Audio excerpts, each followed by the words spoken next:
Ah, oula. Toujours le bordel les cheveux, hein. Toujours pas ça. Ah là, je suis... Ouais, bon, regarde pas derrière, c'est le bordel, peu importe.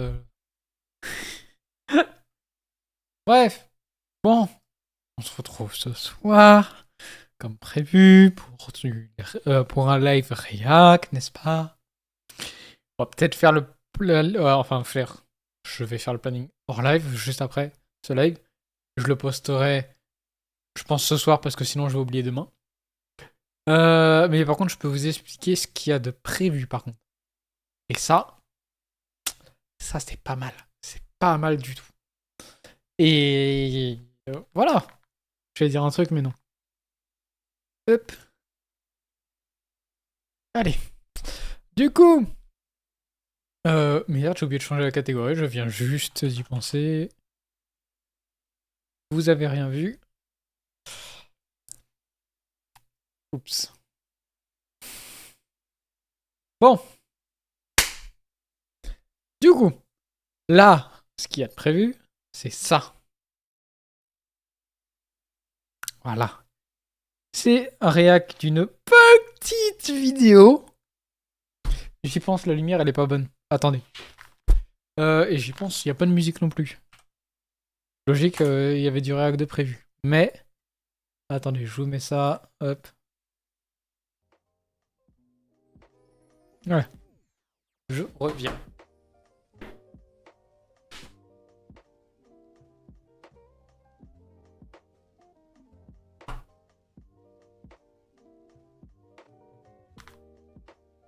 Voilà. Couleur un peu plus chaude, c'est mieux. Ah, très chill avec la robe de chambre là. Aïe. Et là, on se place tranquille et on va regarder ça. Je couperai juste le son juste après, mais. Hop, bon. Du coup, c'est une vidéo de The Great Review. Et bon, voilà, créer et détruire la plus grosse licence d'Occident. Je crois que c'est Counter-Strike, un truc comme ça.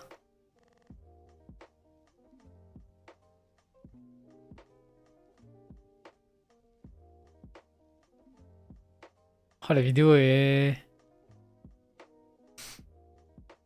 Elle est massive. Voilà, je cherchais mes mots.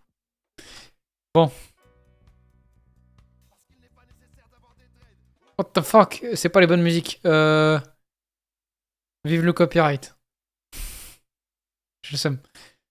Pas grave. Voilà.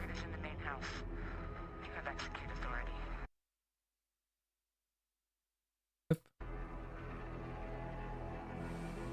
Bravo 6. Going dark.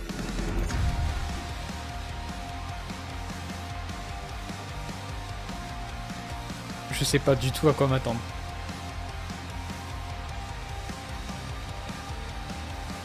Ma génération est remplie de gens qui ont découvert c'est quoi de jouer tous les soirs au même jeu vidéo avec le mode zombie de code, ou juste avec le mode multi de code.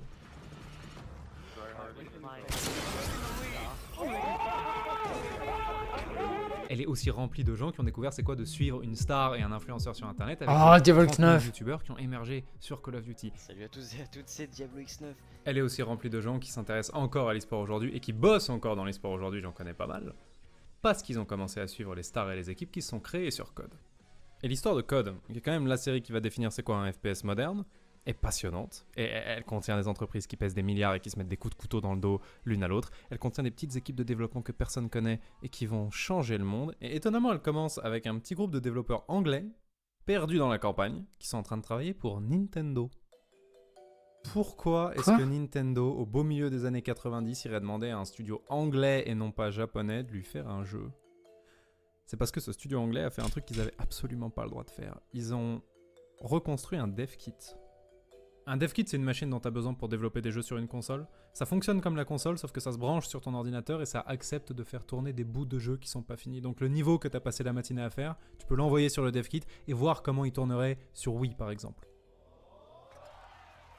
Il Il y a des dev kits qui ressemblent à la console, comme la 360, et il y a des dev kits qui ressemblent pas du tout, comme la Wii. Mais dans tous les cas, ils sont secrets et très bien protégés. Tu peux Bah pas oui. mettre la main sur un dev kit comme ça. Tu dois avoir l'accord du constructeur, tu dois signer un contrat, t'engager à ne pas en parler, t'engager à le garder dans un coffre-fort pour qu'on te le vole pas. Pourquoi, à votre avis? Parce que les constructeurs veulent surveiller qui peut faire des jeux sur leur console. Imaginez Nintendo, ça fait 30 ans qu'ils essayent de convaincre tout le monde, qu'ils sont familiaux et colorés, et ils apprennent un beau jour que quelqu'un a fait sur la Switch un jeu qui est horrible et qui traumatise les enfants. Même s'ils obtiennent que les ventes du jeu s'arrêtent, c'est trop tard, les copies sont dans la nature, le mal est fait. Bref, ces machines qui sont si précieuses et si secrètes, il y a une petite team de développeurs anglais qui s'apprête à en construire une sans l'accord de Nintendo.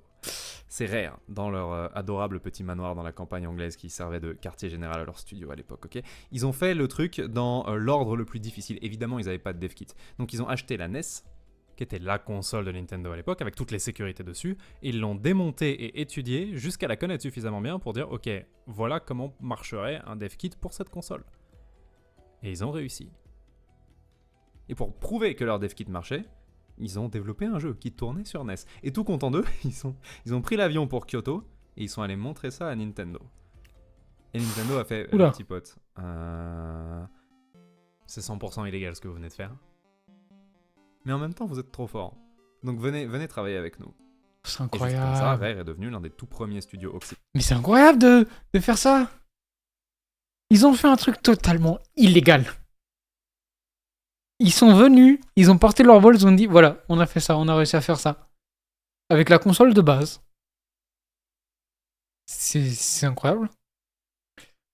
Avec les consoles actuelles, ce serait impossible, mais c'est quand même incroyable. À avoir une relation privilégiée avec Nintendo. Et Nintendo a eu tellement raison de faire confiance à Rare. Quelques années plus tard, sur la console d'après, la Super NES, ils vont faire Donkey Kong Country, qui est l'un des platformers les plus vendus de tous les temps. Ce jeu a fait vendre tellement de Super NES qu'il a créé cette période où, au milieu des années 90, quand ta mère avait la flemme d'apprendre le nom de tes consoles, elle appelait tout des Nintendo. C'est l'heure de manger, arrête ta Nintendo, vous voyez, ça c'est en partie Rare. Et c'était des années avant qu'il fasse Sea of Thieves. C'était des années avant qu'il fasse cette merveille qu'est Viva Pignata. Rare, c'est des cracks.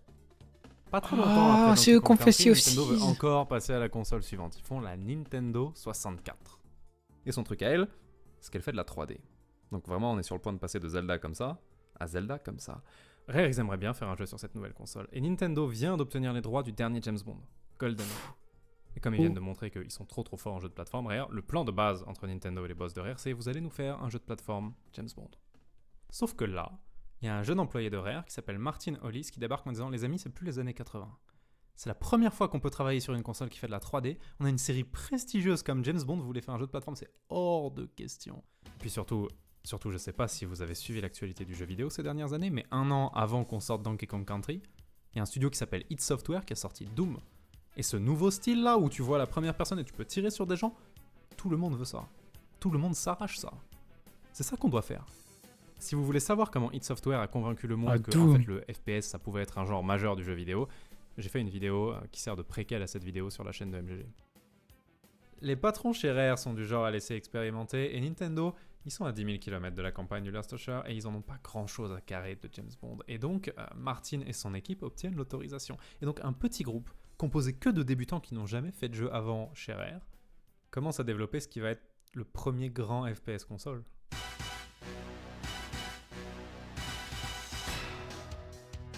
Et maintenant, c'est à eux de trouver comment on fait pour jouer à un FPS à la manette, ce qui n'a pas vraiment été fait avant. Ça aide pas que la manette de N64 soit cette abomination. À choisir, il y a un seul joystick. Donc à choisir, vous préféreriez viser avec le joystick, mais vous devez bouger avec les flèches directionnelles, ou l'inverse. Vous bougez au joystick, mais vous devez viser à la flèche directionnelle.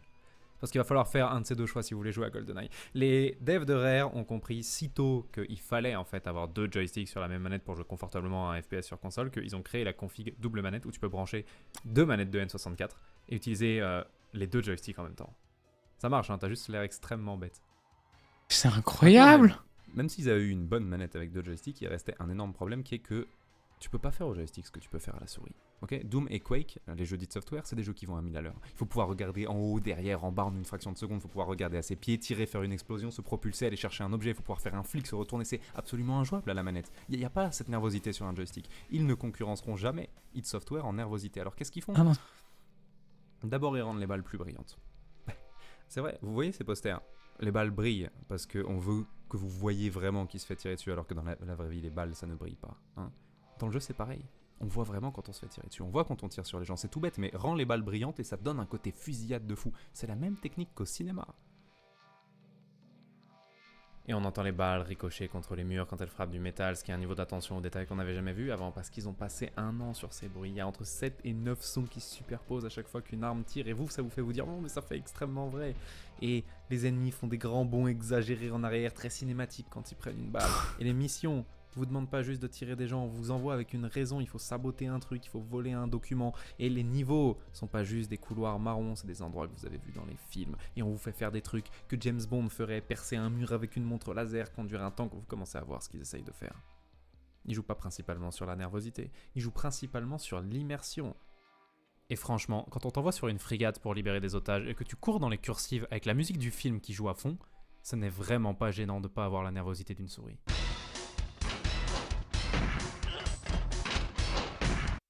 J'avoue, c'est propre quand même. Pour l'époque, c'est méga propre.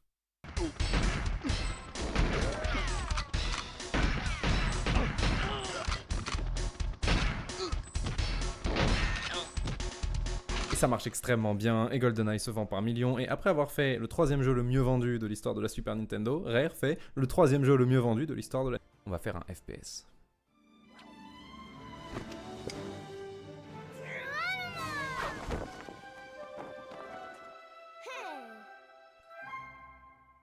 Donc il leur dit on va faire un jeu de tir, et ça va être très sérieux, très dramatique, sur la Seconde Guerre mondiale. Exactement comme le film que je viens de terminer de faire, il faut sauver le soldat Ryan, mais avec un autre nom, parce que j'ai pas envie de réutiliser la marque, il faut sauver le soldat Ryan. D'ailleurs je connais déjà le futur nom pour ce jeu, ça va être le nom de la récompense la plus prestigieuse qu'un soldat américain puisse obtenir, ça va s'appeler Medal of Honor. Oh! Medal of Honor, voilà un nom qui rend tout un tas de gens extrêmement nostalgiques. Les jeux de guerre à la Call of Duty ont commencé avec cette franchise. Et ça se voit à l'époque que Spielberg a vraiment été impressionné par GoldenEye. On bouge comme dans GoldenEye, on tire comme dans GoldenEye. Le problème est qu'au lieu de sortir sur la jolie Nintendo 64, Medal of Honor sort sur PlayStation 1, qui est genre au moins 2 ans plus vieille, qui peut pas faire exactement les mêmes choses. Le jeu est pas capable d'afficher quoi que ce soit à plus de 4 mètres. Ce qui n'est pas un problème quand on tombe sur les ennemis au détour d'une ruelle. Ça paraît normal, mais si on vous met dans une zone ouverte et qu'ils se mettent à apparaître sous votre nez quand vous êtes à 4,2 m, c'est un problème. Et d'ailleurs, là, vous êtes en train de voir pourquoi beaucoup de jeux de cette époque ont que des niveaux tout étriqués. Dans ce jeu où ils peuvent rien afficher à plus de 4 mètres, ils ont mis une mission sniper. Ils ont mis une mission sniper où ta seule option est de marcher jusqu'à être à 3 mètres des ennemis. Là, tu les vois et là, tu les no-scope, je suppose. L'autre problème, c'est... vous vous souvenez de GoldenEye qui avait qu'un seul joystick et donc tu devais savoir pourquoi tu t'en servais? Ok. Laissez-moi vous montrer une manette de PS1. Ouais. Ah, je me rappelle bien. Ça se joue, c'est extrêmement simple. Vous vous déplacez avec les flèches directionnelles. Ce qui est déjà nul. Hein. Et si vous tirez, ça tire tout droit devant vous. Et si à un moment vous voulez être plus précis, vous vous arrêtez, vous passez en mode visée et maintenant vous contrôlez l'arme avec les flèches. Donc ouais, c'est un véritable enfer. Mais bon, le truc qui est bien, c'est que même à cette époque où les studios pataugeaient comme jamais pour amener un genre nouveau sur console et où la technique et même le matériel étaient à la traîne, déjà à l'époque, la musique était merveilleuse. Ça a peut-être aidé que la musique de James Bond soit incroyable de base, mais honnêtement, je pense qu'il n'y avait pas besoin de dire à Spielberg qu'une grande œuvre doit avoir une grande soundtrack.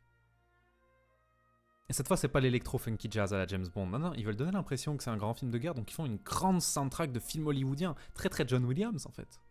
Et ça marche super bien. Et quand t'es en train de flinguer un SS perché sur son U-boat à grands coups de Garande, et qu'il y a ça qui joue à fond dans tes oreilles, on a l'impression d'avoir tapé l'incruste dans Il faut sauver le soldat Ryan.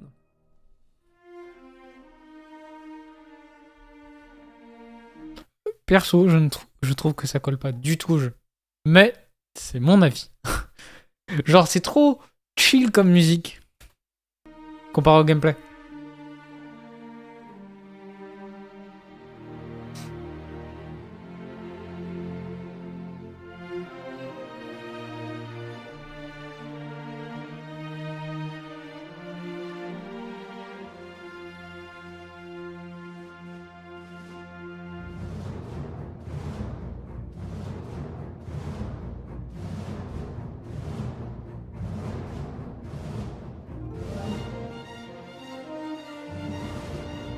Ouais, en fait, on est dans le jeu. Je suis raciste.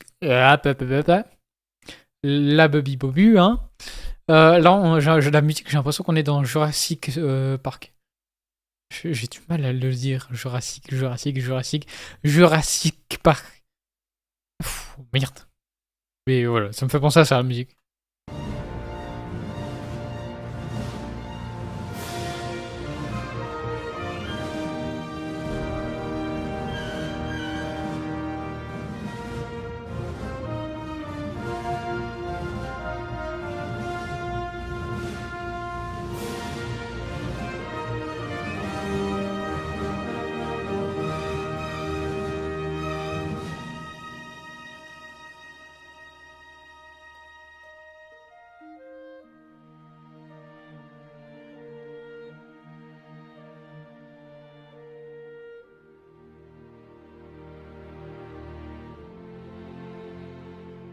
Medal of Honor a donné raison à Spielberg, parce que la première fois qu'il est rentré chez DreamWorks en disant les amis on va faire un jeu de guerre, tout le monde s'est moqué de lui en lui disant frérot tu connais pas les jeux vidéo, les jeunes ils aiment la magie, les zombies, les mondes fantastiques, personne veut d'un jeu réaliste sur la guerre. Medal of Honor s'est bien vendu, donc il a donné raison à Spielberg, il a identifié un marché qui dans quelques années va être littéralement le plus gros marché sur cette terre, et il est le vénérable ancêtre de 100% des jeux dont on va parler jusqu'à la fin de cette vidéo. Malgré tout ça, DreamWorks est ruiné quand même. Enfin, la section jeux vidéo de DreamWorks. Parce que les 16 jeux précédents étaient des jeux pâte à modeler qui, étrangement, se sont pas si bien vendus que ça. Et donc, la mort dans l'âme, Bizarre. Spielberg et ses associés doivent vendre la section jeux vidéo de DreamWorks à EA. EA Sports. Historiquement, EA est l'un des plus anciens et probablement l'éditeur de jeux vidéo le plus important du monde. Ils récupèrent Medal of Honor, ils récupèrent les développeurs qui travaillaient chez DreamWorks Interactive et ils leur font mais écoutez, c'était super bien Medal of Honor. Ça vous dirait pas de nous faire une suite? Et donc en l'an 2000, sort Medal of Honor Underground. Et pour la première fois, un jeu de guerre réaliste, shooter console devient une licence, une saga. C'est toujours fait par DreamWorks Interactive, même si maintenant ils sont la propriété non plus de Spielberg mais de EA. Et observez dès la première mission, seulement dans la première mission malheureusement, il se passe quelque chose d'extrêmement intéressant. Vous débarquez, vous tirez sur 2-3 SS, normal, tout se passe bien, et vous tombez sur un pote. Ça va changer la donne parce que... Qui a doublé? Qui Explique-moi, qui a doublé ce mec? C'était un dev, c'est pas possible. Attends. Vous tirez sur 2-3 SS, Écoutez. normal, tout se passe bien, et vous tombez sur un pote.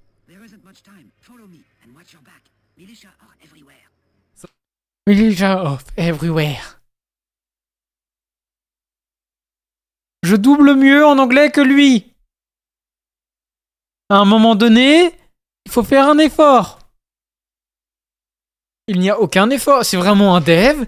Il était à son bureau, il s'est dit « Oh, je vais le faire parler. » Il a pris un micro, il a dit « J'enregistre. » Il a coupé, il l'a mis dans le jeu. Point.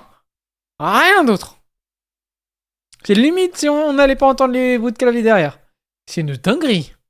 Ça va changer la donne parce que jusque-là, on avait compris qu'il fallait faire attention aux environnements, faire attention au niveau, soigner les sons, soigner les images, soigner les décors pour essayer de donner quelque chose de cinématique. Mais il y a un truc qu'ils n'ont pas encore fait, Medal of Honor, c'est créer un moment. Genre vraiment aligner l'image, le son, le scénario pour créer un instant vraiment cinématique. C'est extrêmement dur à faire dans un jeu vidéo. J'ai une vidéo entière de 45 minutes juste sur à quel point c'est dur à faire ça. Et là, vous vous attachez à lui, vous faites toute la mission avec lui, vous le couvrez quand il est en train d'ouvrir une porte et qu'il met 20 minutes et qu'il y a 30 nazis qui arrivent dans le couloir. Et à la fin, vous trouvez le camion. Et Jack monte dedans, et le camion explose. Et au moment où vous comprenez que votre pote est mort, là, la musique dramatique se lance.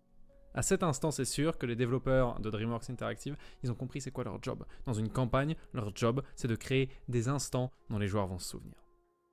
Bon, il y a deux petits problèmes.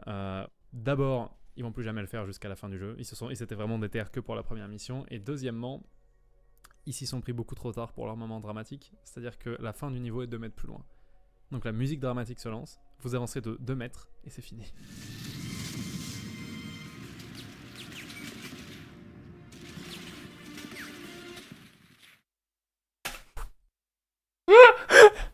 Musique dramatique, votre ami est mort. Fin, voilà. Mention spéciale aussi à cette mission où vous trompez les Allemands en vous en passez pour une touriste.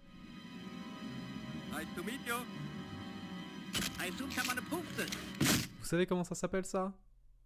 Un photoshoot. Eh. Bref, Medal of Honor se vend bien. Commence à y avoir J'aime. des fans un petit peu partout sur J'aime Terre. bien. Et là, EA se sent assez en confiance pour dire écoutez les potes, 90% des joueurs de FPS sont toujours sur PC. Ça vous dirait pas qu'on aille les chercher? On est capable de faire des jeux assez bons pour convaincre les gens d'y jouer alors qu'ils sont avec des manettes qui sont pas faits pour. On doit pouvoir s'en sortir si on va sur PC. Mais faut faire les choses bien. On va pas juste prendre un Medal of Honor qui existe déjà et le porter sur PC. On va demander à un studio de nous faire spécifiquement un Medal of Honor pour PC. Et comme on est EA, on a plein d'argent, on est respectable, on va aller voir les meilleurs. On va demander à id Software de nous le faire. EA va voir id Software. Est-ce que vous pourriez nous faire un Medal of Honor PC? id Software fait flemme, frérot, flemme plus pas le temps. On est id Software, on est en train de travailler sur Doom 3, le monde entier attend Doom 3, vraiment pas envie de passer 2 ans sur ton jeu de guerre qui est joué par 3 personnes. Mais on est des gens adorables, on va vous conseiller un studio qui pourra faire votre Medal of Honor PC. Ça s'appelle 2015 Inc. Vous devriez vraiment aller les voir, ils sont très très forts. Et au moment où id Software a recommandé 2015, je pense honnêtement que EA a cru qu'on se moquait d'eux. Personne connaît 2015. Personne. Ils n'ont pas de réputation, ils n'ont pas fait un jeu bien avant. C'est un petit studio perdu au fin fond de l'Oklahoma. C'est genre 15 gars au fin fond de l'Oklahoma qui ont fait que des jeux avec 0 de budget jusqu'à maintenant. Ça devait vraiment ressembler à une arnaque. Mais ça l'était vraiment pas. 2015 Inc., c'est les gens les plus importants de toute cette histoire. Et si vous avez joué à Call of Duty à un moment dans le passé, vous les connaissez sous un autre nom. Là où c'est miraculeux, c'est quelqu'un chez id avait réalisé malgré leurs $2 de budget chez 2015 que c'était des cracks, qu'il y avait beaucoup de potentiel sous leur jeu éclaté. Il avait probablement lancé des jeux comme Sin, et il s'était dit, ok, bon, ils ont pas d'argent, donc ils ont les pires doubleurs de la planète. Every now and then we get a little lip out of the doctor. Yeah, well, if he gets out of line again, just smack his daughter around a little more. That should shut him up. Mais d'un autre côté, au lieu de juste faire un fondu au noir pour sortir de cette cinématique, ils font cette espèce de petit mouvement pour aller sur le phare, et bam, fondu, et bam, le phare devient le soleil dans le ciel, et bam, les voitures passent, et en fait, c'est la voiture du héros, ta. Je veux dire, c'est pas grand chose, mais la caméra vient déjà de faire plus de trucs que dans Medal of Honor en entier. Et donc, à nouveau, ils ont pas d'argent, donc leur bruit de dérapage, il dure 1 seconde.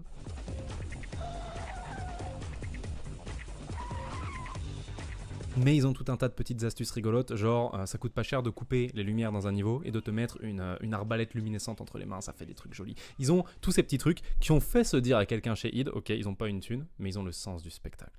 Et miracle pour vos potes, parfaitement cadrés pour faire comprendre que vous êtes avec une unité et vous essayez de passer incognito derrière les lignes ennemies. Et après, la caméra se retourne avec parfaitement le bon angle pour réaliser que les Allemands vous ont grillé et pour voir ce mec avec ce lance-roquette qui fume la moitié de ton unité.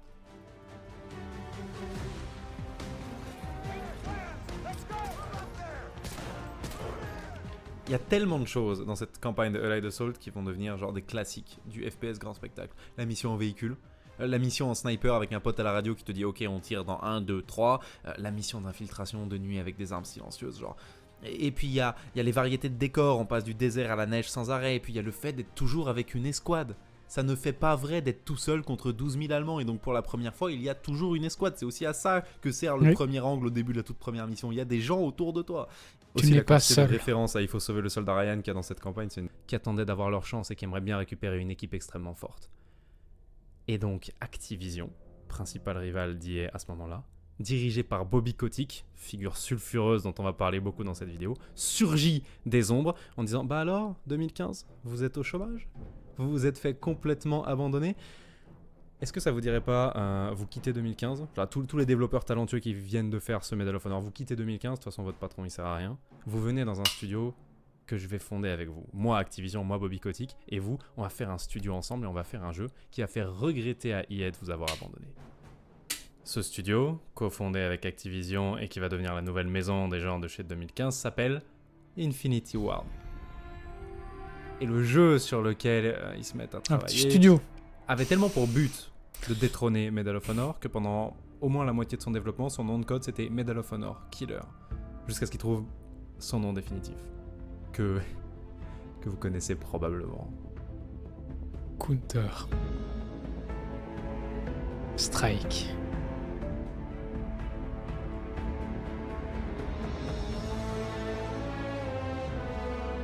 Non, je suis con en Call of Duty. Le jugement. Please. Call of Duty 1 est sorti en 2003 et a instantanément récupéré de meilleures notes dans tous les sites spécialisés que l'épisode de Medal of Honor qui est sorti cette année-là. C'est Medal of Honor et Allied Assault avec encore plus de budget. C'est des missions extrêmement scénarisées, en escouade, avec un énorme focus sur la mise en scène. Et le but, c'est de créer le plus de situations marquantes possible. C'est vraiment l'école 2015 Inc. Ils ont compris que la mise en scène est d'autant plus marquante si le joueur est au centre des événements. La toute première mission, on nous parachute dans un village français, et c'est très calme, et on tue un garde, puis 2 gardes, et c'est seulement quand on pose l'antenne que tout implose, qu'il y a les sirènes qui sonnent, les renforts allemands qui arrivent, les alliés qui se parachutent autour de nous, embuscade, maison qui explose, vous voyez, c'est un truc qu'on a déclenché. Il y a 2 trucs dans Call of Duty qui n'étaient pas dans Medal of Honor et Allied Assault, ceci dit. D'abord, on voit les noms des PNJ quand on les regarde. C'est un truc qui va rester par la suite parce que c'est bête mais c'est efficace. L'idiot qui vient de marcher sur une Claymore, c'est pas juste un PNJ, c'est Private Miller, ça change tout. Je l'avais vu depuis le début de la mission, Private Miller, je suis un petit peu abattu. Le deuxième truc, ça Ouais, c'est tu important, t'attaches. ça va faire beaucoup parler dans les cours d'école, c'est Tu t'attaches au PNJ, c'est pas juste oh, c'est un villageois du village comme dans Minecraft. Non, il a un nom, il a un prénom et à un moment il va mourir. Et tu vas savoir que lui, il était là au tout début. la première heure, vous jouez un soldat américain, et puis soudain vous finissez une mission et vous vous retrouvez dans la peau d'un Britannique. Et genre 1 heure après encore, on vous met dans la peau d'un Russe. Et ça va être retrouvé dans 12 milliards de campagnes après. Avoir plusieurs personnages qui donnent leur vue entremêlée de la guerre, c'est le genre de truc, c'est du même niveau que le gars qui a décidé de vendre un truc à 9,99 au lieu de le vendre à 10 un jour. C'est le genre d'idée de génie, ça coûte rien à implémenter parce que tous les personnages se jouent pareil, et ça te donne tellement de liberté dans ta campagne. Ça te permet de mettre la Normandie et la bataille de Stalingrad dans la même campagne. Tiens, en parlant de la bataille de Stalingrad d'ailleurs, j'ai fait cette mission quand j'avais 8 ans chez un pote. C'est une mission, c'est vraiment la mission où il se passe rien pendant 10 minutes, on t'envoie au front sans armes. Tu peux tellement pas te battre qu'on te met 3 balles dans les mains et on t'envoie au front comme ça. Et je m'en souviens tellement elle m'a marqué cette mission. J'avais été choqué que les commissaires puissent tirer sur leurs propres hommes. J'avais été choqué qu'on m'envoie au front sans fusil. Et vraiment cette philosophie de ils sont pas vraiment là pour tirer, ils sont surtout là pour voir du spectacle, a extrêmement bien marché parce que j'avais pas besoin du let's play sur YouTube pour me souvenir de cette mission 20 ans après.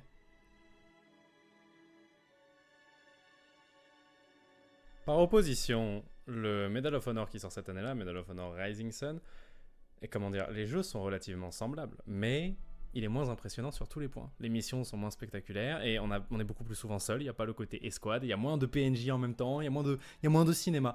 Et les 2 jeux se ressemblent, c'est vraiment le même genre de jeu, mais c'est marrant comment avec quelques bonnes idées de mise en scène, 2015, enfin Infinity Ward a vraiment réussi à ringardiser tout le monde. Genre tu joues à leur Call of Duty et juste après tu joues au Medal of Honor qui vient de sortir, t'as l'impression d'avoir fait un bon 5 ans en arrière.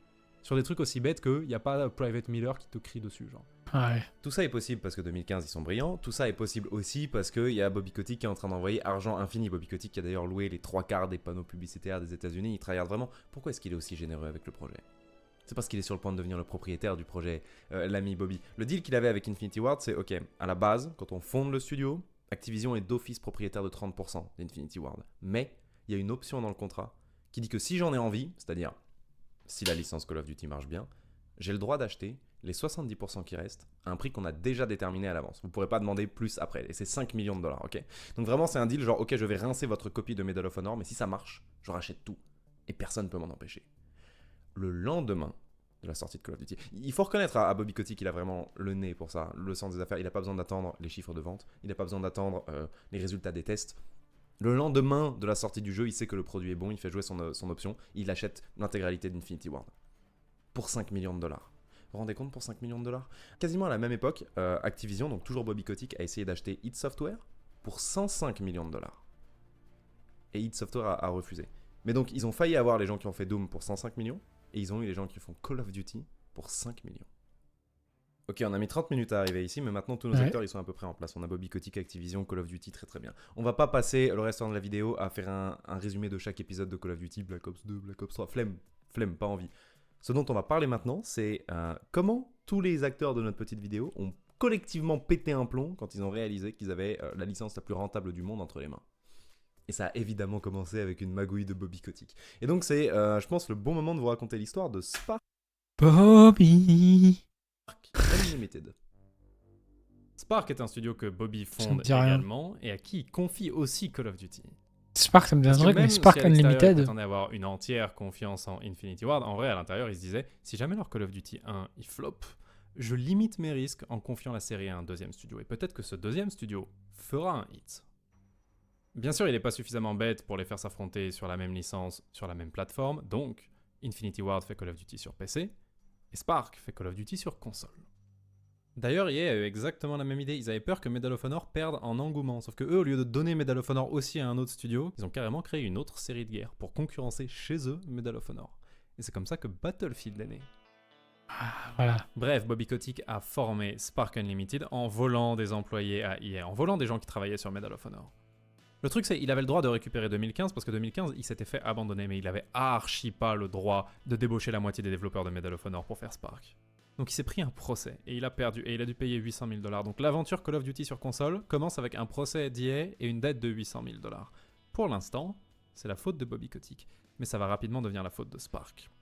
Parce qu'ils vont se rater sur le choix du moteur.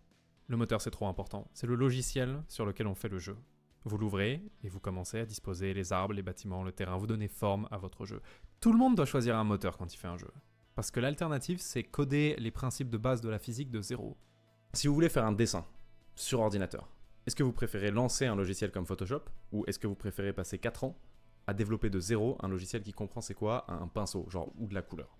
Vous préférez lancer Photoshop. Évidemment, vous préférez lancer Photoshop. C'est pareil pour les gens qui font des jeux vidéo. Tout le monde préfère lancer un logiciel et pouvoir directement mettre des arbres dedans et des cailloux dedans et commencer à écrire des quêtes, plutôt que de passer 4 ans à développer un truc qui comprend c'est quoi les trucs de base comme la lumière ou la gravité. Malheureusement, Spark Unlimited avait choisi pour stocker tous ces objets une base de données qui marchait pas du tout, qui n'était pas du tout compatible avec le moteur qu'ils utilisaient pour faire le jeu.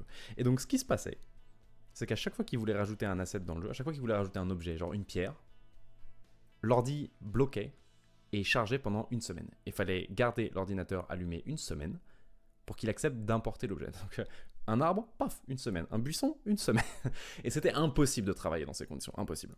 Maintenant, quand il t'arrive ce genre de problème, généralement ce que tu fais, c'est tu appelles les gens qui ont conçu le moteur et ils font une espèce d'assistance technique. C'est compliqué à utiliser les moteurs, tu as souvent besoin d'appeler les gens qui l'ont fait pour au secours, le moteur met une semaine à accepter que je rajoute un arbre. Qu'est-ce que je peux faire? Là où les déboires de Spark Unlimited passent de un peu triste à franchement hilarant, c'est que la boîte qui avait fait ce moteur s'appelle Criterion. Et Criterion, ils ont été rachetés 3 semaines plus tôt par EA. C'est très drôle quand même. Est-ce qu'EA a acheté Criterion juste pour embêter Infinity Ward? Probablement que non. C'était une grosse boîte respectée et son moteur était utilisé par plein de gens. Est-ce que ça leur a quand même fait extrêmement plaisir d'entuber Bobby au passage? Oui. Oh oui. Oui. Et donc un beau jour, il y a Activision qui appelle Spark Unlimited et qui dit les amis, on est à 6 mois de la sortie du jeu, vous en êtes où? Et Spark Unlimited fait, on a un niveau. Et là Bobby fait, comment ça un niveau? Et Spark répond, bah vous voyez dans la campagne c'était prévu qu'il y ait 15 niveaux et pour l'instant on en a un qui est terminé. Activision ils passent en mode sauvetage, ils envoient une dizaine d'ingénieurs à eux chez Spark pour essayer de comprendre comment marche le moteur, ils vont voir des studios qui leur appartiennent en leur disant vous bossez sur quoi en ce moment? Jedi Academy? Non, maintenant vous faites des niveaux pour le nouveau Call of Duty et ils repoussent le jeu d'1 an. Et en 2004, Finest Hour sort et il est médiocre, il est pas très bon mais il est pas horrible et ils ont évité de justesse la catastrophe. Et évidemment, Activision dit à Spark, les potes, on va plus jamais bosser ensemble, vous êtes bien sympas, mais je vous reprends la saga Call of Duty. Et Spark dit, tu t'étais engagé à nous financer 3 jeux. Et si tu nous finances pas 3 jeux Call of Duty, on va porter plainte. Le truc c'est, Activision n'est pas vraiment une entreprise du genre à se laisser faire comme ça. Vous avez déjà bossé avec quelqu'un en vous disant, il est vraiment nul, c'est une fraude? Activision a fait la version officielle de ça à Spark Unlimited. Ils ont porté plainte pour fraude contre Spark Unlimited et ils ont débarqué devant un juge en disant on a engagé ces gens parce qu'ils nous avaient dit qu'ils savaient faire des jeux vidéo et de toute évidence ils savaient pas. Et si vous pensez qu'Activision était en colère contre Spark, c'était rien à côté de la colère d'Infinity Ward qui était en train de parier leur futur sur cette série Call of Duty et qui était pas très content de voir une bande d'amateurs abîmer la réputation de la série d'entrée.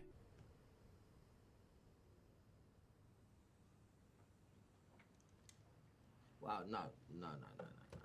Right, you get him out of it, go on, fuck off. Et on n'aura jamais le plaisir d'entendre un juge américain dire oui, effectivement, Spark Unlimited vous êtes des fraudes, parce que comme toutes les affaires business aux États-Unis, ça s'est réglé en secret et à l'amiable. Spark a reçu de l'argent, en échange ils ont accepté qu'il se ferait plus financer un seul jeu par Activision, et voilà. Pendant que Spark Unlimited était occupé à se faire mettre à la porte, Infinity Ward était encore une fois occupé à être des cracks. On est en 2003 à peu près dans cette histoire. Et ils sont en train de travailler sur Call of Duty 2, qui va être un épisode exceptionnel pour plein de raisons. D'abord, 2003, ça veut dire que l'industrie du jeu vidéo vient de traverser une transformation assez marquante. La PS2 s'est vendue à 155 millions d'exemplaires. 155 millions. Qu'est-ce que ça veut dire? Ça veut dire que tout le monde sait maintenant que le futur est fait de consoles. Que tu ne feras jamais une grosse série mainstream si tu la vends pas sur console. Bobby Kotick le sait, Infinity Ward le sait. Et donc ils veulent se débarrasser de cette image qu'ils ont de « on est juste un développeur PC ». Infinity Ward, oui, ils sont bons, mais ils font que des jeux sur PC. Non, ça, il est temps que ça disparaisse. Et c'est pour ça qu'ils sont trop heureux le jour où Microsoft débarque en disant « Oh, les petits potes, excellent votre Call of Duty 1. Écoutez, on est en train de travailler en secret sur un truc, ça va s'appeler la Xbox 360. » Et à la base, on voulait Halo 3 comme jeu de lancement dessus, mais le développement est horriblement à la bourre, le jeu ne sera jamais prêt pour la 360. Est-ce qu'il y aurait moyen que votre prochain Call of Duty soit FPS de lancement de la 360 ? Infinity Ward, qui ne veulent que prouver qu'ils sont capables de faire des pub incroyable. Fous de joie, complètement extatiques, ils recrutent à gauche et à droite, ils triplent la taille du studio, ils prennent la moitié de leurs ingénieurs, ils les envoient chez Microsoft pour comprendre comment marche la 360. Et là, ils vont prendre un risque, parce qu'elle n'est pas finie de développer la 360. Ils savent pas exactement ce qu'elle pourra faire, mais ils choisissent quand même. C'est bien amélioré hein, depuis le début. Il y a autre chose de notable dans Code 2, c'est moins important, mais c'est le premier Call of Duty où quand vous prenez une balle, l'écran devient rouge, il suffit de respirer 10 secondes et ça va mieux. Et ça, pour le coup, c'est pas Infinity Ward qui sont des génies. Comment ils ont eu l'idée? Ils ont joué à Halo. 4 ans plus tôt, il me semble, il y a Halo 1 qui est sorti. Tout le monde a joué à Halo 1, tout le monde s'est fait tirer dessus et tout le monde a vu le shield dans Halo faire bip bip bip et remonter tout seul. Et vraiment, tous les développeurs de jeux de la planète ont vu ça et ont dit attends, on n'est pas obligé de leur faire ramasser des trousses de soins. Donc ok, parfois ils empruntent des idées qui sont pas à eux, mais le fait est que Infinity Ward, il commence à être Ça vraiment va, très c'est fort pas et méchant. j'aimerais bien qu'on arrête de donner leur licence à des studios nuls. À partir de la débâcle avec Spark Unlimited, Infinity Ward ils vont devenir extrêmement protecteurs de la marque Call of Duty. Une question de fierté là-dedans. Ça fait des années qu'ils bossent 20 heures par jour pour que la saga elle soit excellente. Ils n'ont pas envie que quelqu'un fasse des jeux nuls et des appels code, mais plus important encore, il y a une question de survie, une question de futur en fait. Ils ont besoin que Code ça perce pour devenir un gros studio respecté. Et puis je pense qu'il y a du côté d'Infinity Ward un petit peu le traumatisme de Medal of Honor de si tu fais une série, si tu carries une série mais qu'elle t'appartient pas, ça sert à rien. On peut te dégager à n'importe quel moment, on peut t'abandonner à n'importe quel moment. Je pense que l'expérience 2015 Medal of Honor les a vraiment marqués. Et donc, à partir de là, Infinity Ward ils vont toujours être en mode Bobby, pitié laisse-nous faire Call of Duty. Ne mets pas de Big Red One, mais au moins on va garantir que Call of Duty 1, 2, 3 ils sont bien. Du coup, je vous laisse imaginer l'ambiance dans les bureaux d'Infinity Ward le jour où ils ont vu débarquer un trailer sur internet. On les avait pas prévenus, hein, qui dit bientôt Call of Duty 3 par Treyarch. Les problèmes. Waouh, grosse force. Si Infinity Ward avait moins bien fait leur travail, ils auraient peut-être gardé la série principale. Mais Code 2 venait de faire tellement de chiffres que Kotick savait qu'il allait faire plus de thunes en sortant un Call of Duty 3 tout de suite. Donc il a pris Treyarch, parce que Treyarch ils sont obéissants, ils sont pas relous, et il leur a dit je veux un code en 1 an, que je peux appeler Code 3. Et le jeu, il était médiocre. Il était évidemment médiocre. Et toute la presse jeux vidéo était en mode mais qu'est-ce qui se passe? Le dernier code, il est nul. Et tous les fans étaient en mode mais qu'est-ce qui se passe? Le dernier code, il est nul. Et vous savez ce qui s'est passé? Il s'est mieux vendu que n'importe quel Call of Duty avant. Parce que ce qui est important au moment où un jeu est attendu, c'est la qualité du jeu qui venait avant. Parce que grâce aux efforts d'Infinity Ward, Code 1 était trop bien, Code 2 était trop bien. Et du coup, tout le monde était super hype pour Call of Duty 3, qui du coup est nul. Et le jeu qui aurait dû être Call of Duty 3, sur lequel Infinity Ward tryhard depuis des années, lui, il va moins bien se vendre. Parce que lui, il viendra après Call of Duty 3. Donc d'un coup, du point de vue d'Infinity Ward, c'est débile de chez Treyarch. Ils viennent de faire un carton grâce à notre réputation à nous, qu'ils n'ont pas mérité, grâce à nos efforts. Et maintenant, nous, on va moins bien vendre notre jeu parce que, évidemment, eux, ils sortent des jeux nuls. Ça les dérange pas de bâcler leur travail. Et de toute façon, ils veulent juste se faire bien voir par Bobby. Et donc, vraiment, ce combo de. Ils volent notre réputation et en plus, ils la salissent. Ça pourrait faire péter un plomb à n'importe qui est vraiment fier de son travail. Et Infinity Ward, il pète un plomb. Si on veut vraiment pointer le moment où la relation entre Bobby Kotick et Infinity Ward ne peut plus jamais être réparée, où tu sais que ça va imploser quoi qu'il arrive, c'est ce moment-là. C'est quand Treyarch récupère Call of Duty 3 et Call of Duty 3 est nul. Et la première... Bah ça, pour le coup, c'est vraiment genre un coup de couteau dans le dos. Tout simplement. Ou un coup de pistolet. Voilà. Qui est un peu plus dans le thème. façon qu'a Infinity Ward de péter un plomb, elle est étonnamment positive. Elle les rend très très productifs. Ils se disent, ok, on va faire un jeu. Il va être tellement bien, il va mettre tout le monde d'accord et surtout on ne confondra plus jamais avec personne. Tout le monde saura c'est qui Infinity Ward.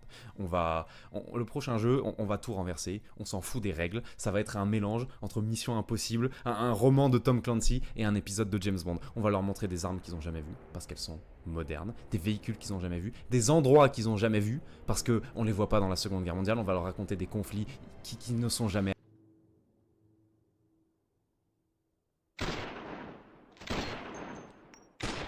Adios amigos. Modern Warfare a absolument changé le game. Même s'il n'avait pas eu l'extrême attention aux détails d'Infinity Ward, même s'il n'avait pas été aussi bon, le simple fait de passer à la guerre moderne signifie que tous les Medal of Honor et tous les Call of Duty faits par d'autres studios sont instantanément ringards. Le défaut de cette campagne, c'est qu'elle est courte. Très courte, encore plus que dans les codes précédents. Mais c'est pas très grave, parce qu'elle existe pour nous amener vers le vrai contenu.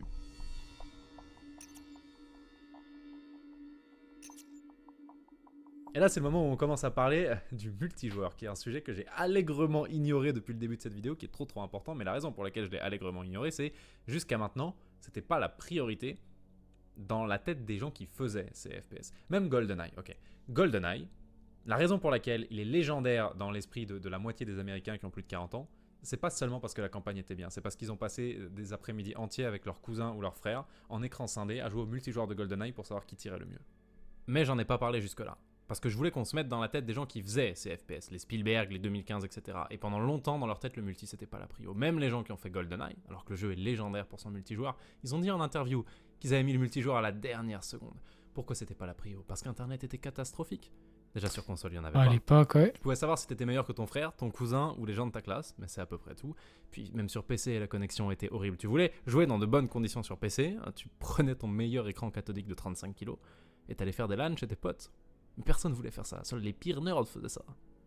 Et soudain, Infinity Ward en développant Modern Warfare 4, il réalise un truc qui est au moins aussi important à réaliser que l'époque moderne c'est stylé et les gens en ont marre de la Seconde Guerre mondiale. Il réalise que le Xbox Live et le PSN sont en train de se démocratiser. Et donc tous ces gens, ces dizaines de millions de personnes qui ont des consoles pour la première fois, maintenant ils vont avoir une connexion stable aussi pour la première fois. Et là, ça veut dire que le monde est sur le point de choisir sur quel jeu ils vont tous se mettre pour savoir qui c'est qui tire le mieux. Et ils se disent, ça peut pas être Counter-Strike, parce que c'est injouable à la manette, et ça exclut trop de gens. Ça peut pas être Quake 4, parce que c'est injouable à la manette et ça exclut trop de gens. Et ça peut pas être Halo, qui est pourtant phénoménal et qui est le multijoueur le plus populaire à l'époque, mais parce que c'est une exclue Xbox et ça exclut toujours trop de gens. Et là, ils se disent, ça pourrait être nous. Le FPS multijoueur de référence, ça pourrait être nous. Il faut surtout pas qu'on rate le coche. Et donc, en plus de cette incroyable campagne, ils se mettent à travailler comme des psychopathes sur leur multijoueur.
son studio star le déteste. Ça commence par des petits trucs simples, genre pas très méchants. Si t'as Modern Warfare sur PC, le fichier pour lancer le jeu s'appelle IW3SP, pour Infinity Ward 3 Single Player. Genre ça aurait dû être le 3e épisode. Et le son que vous entendez pendant les crédits à la fin du jeu rappelle que ça aurait dû être le 3e épisode aussi.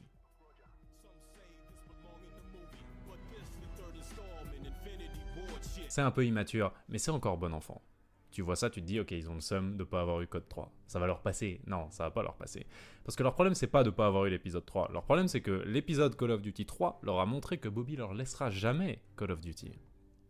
Et donc, ils veulent déjà plus travailler sur Code. On est en 2007. Ils viennent de faire de Call of Duty la plus grosse licence du monde et Infinity Ward ne veut déjà plus bosser sur Code. Après Modern Warfare, ils rêvent de faire une nouvelle licence futuriste avec beaucoup plus de mouvement que dans Code. Un rêve qui, longtemps après, va devenir Titanfall.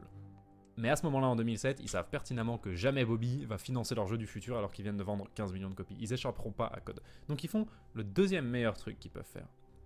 Ils débarquent dans le bureau de Bobby et lui disent « Frérot, tu nous as engagés pour battre Medal of Honor. En 3 ans, on t'a fait une série tellement immense que les gens savent même plus c'est quoi Medal of Honor. Alors maintenant, tu vas nous signer un nouveau contrat. » Et ils forcent Bobby Kotick à leur signer un contrat de Rockstar tel qu'on n'en avait jamais vu et tel qu'on n'en verra plus jamais dans l'industrie du jeu vidéo. Et écoutez bien les termes du contrat, c'est le truc le plus important jusqu'à la fin de cette vidéo. Premièrement, les royalties. Infinity Ward avait déjà un contrat Salut. extrêmement cool de ce point de vue-là. Ils touchaient des royalties sur tous les épisodes de Code vendus, même ceux qu'ils n'avaient pas fait eux-mêmes. Même ceux des autres studios. Donc quand Treyarch faisait un Code 3 et qu'il était nul, déjà ils devaient subir le mépris d'Infinity Ward et en plus ils leur devaient des royalties parce qu'ils faisaient un épisode de Code. C'est sur le point de devenir encore pire parce que dans le nouveau contrat, tu dois encore plus de royalties si tu utilises des technologies développées par Infinity Ward. C'est quoi les technologies d'Infinity Ward ?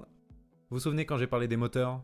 Les logiciels qui permettent de faire des jeux, et que j'ai dit, si tu dois dessiner, tout le monde préfère lancer un logiciel de dessin plutôt que de coder de zéro un logiciel de dessin. Ok, Infinity Ward, ils avaient codé de zéro leur logiciel de dessin. Parce que c'est des perfectionnistes. Parce que ça leur permettait de mettre dans leur moteur exactement ce dont ils avaient besoin. Ouais, au moins ça permet... Genre, tu veux un truc dans le moteur ? Ok, on le rajoute. C'est incroyable quand même de se dire, oh, on va créer notre moteur pour créer notre jeu. Pas beaucoup de studios qui... Pour faire le jeu de guerre de leur rêve. les frais. Donc ils avaient développé un moteur de quasiment zéro pour Modern Warfare. Le moteur s'appelle IW. N'importe quel Call of Duty qui est développé avec IW, soit directement une version d'IW, soit une version modifiée d'IW, doit énormément de royalties. Est-ce que vous savez, ces 20 dernières années, jusqu'à maintenant, combien de Call of Duty ont utilisé IW ? Tous. Tous. Même Modern Warfare 2 Remake qui est sorti cette année utilise genre la 9ème version d'IW. Réalisez bien que si ce fameux contrat existait encore aujourd'hui, le total des royalties se compterait en milliards. Évidemment, le contrat n'existe plus aujourd'hui, vous allez voir pourquoi. Deuxièmement, dans le contrat, personne n'a le droit de faire un épisode moderne de Call of Duty sans leur accord. Si vous pensez que Black Ops est resté quelques années à la guerre froide parce que la guerre froide c'est cool et mystérieux, non, c'est parce qu'Infinity Ward a attrapé Bobby en disant « époque contemporaine, c'est à nous ». Troisièmement, pareil pour la marque Modern Warfare. La marque Modern Warfare, elle est à eux, personne n'a le droit de faire un Modern Warfare sans leur accord. Et sans leur accord, ça veut dire personne n'a le droit de faire un Modern Warfare. Ils vont jamais autoriser un autre studio à le faire. Oh, c'est sûr. Et enfin, quatrièmement, ils vont avoir le droit de faire leur licence dans le futur. Et Bobby va payer pour même. Pas tout de suite. D'abord, ils doivent remplir leurs obligations dans ce contrat. Mais une fois qu'Infinity Ward aura rempli sa part du marché, Bobby devra les laisser faire autre chose que Code. En échange de tous ces trucs incroyablement avantageux, que demande Bobby ? Que demande Activision ? Un seul truc. Ils doivent faire une suite à Modern Warfare. Et elle doit se vendre encore mieux. Ils doivent faire MW2. MW2 doit être un énorme succès. C'est tout. Mais à la dernière seconde... C'est tout. Faut juste faire un jeu qui se vend à plus de 15 millions d'exemplaires. C'est tout. Alors qu'ils étaient sur le point de signer le contrat, Bobby rajoute une dernière condition. Il dit, cet incroyable contrat, avec tous les avantages et tous les privilèges qu'il confère, il n'existe plus si par malheur Jason West et Vince Zampella ne font plus partie d'Infinity Ward. West et Zampella sont les deux personnes les plus importantes chez Infinity Ward. En gros, Zampella dirige les gens qui ont les idées, et West dirige les gens de la technique qui trouvent comment implémenter les idées dans le jeu. Et à eux deux ensemble, ils peuvent presque considérer que Code, c'est leur création. C'est aussi eux qui avaient convaincu tout le monde de démissionner chez 2015 et d'aller tenter l'aventure Call of Duty. Et Bobby, Bobby il dit, écoutez, vous êtes un des studios les plus populaires du monde, tout le monde va vouloir vous débaucher, je sais très bien qui est prêt à payer une fortune pour que vous alliez bosser chez eux, et je sais que s'ils vous débauchent, ça commencera par ces deux-là, parce que c'est comme ça que j'ai débauché 2015. Donc, si Jason West et Vince Zampella ne font plus partie d'Infinity Ward, il n'y a plus de contrat. Infinity Ward accepte, le contrat est signé, tout le monde se remet au travail, tout se passe à peu près bien. Et pendant qu'Infinity Ward travaille sur MW2, Treyarch sort un jeu qui s'appelle World at War. Et le monde regarde World at War sortir avec mépris, en disant un jeu sur la Seconde Guerre mondiale en 2008. Bande de ploucs, vous êtes cru en 2006 ? C'est vachement injuste parce que c'est ce que Treyarch a fait de mieux depuis très longtemps, mais la stratégie d'Infinity Ward a trop bien marché. Tout ce qui n'est pas époque moderne à ce moment-là est ringard. Pourtant, ils ont fait une campagne extrêmement sombre, extrêmement prenante, qui continue de hanter les gens 15 ans après. Je crois que la première chose qu'on voit dans cette campagne, c'est on s'est fait capturer par les Japonais et notre pote est en train de se faire torturer. Et ça, c'est la campagne des Américains, hein, parce que la campagne russe, elle commence par vous êtes dans un charnier en train de vous faire terminer par les Allemands avec votre escouade. Et ce pan de la caméra vers le haut, avec vue sur l'aviation allemande pendant l'offensive de 42, plus musique extrêmement triste, c'est un moment typiquement World at War. Salut Tarmi.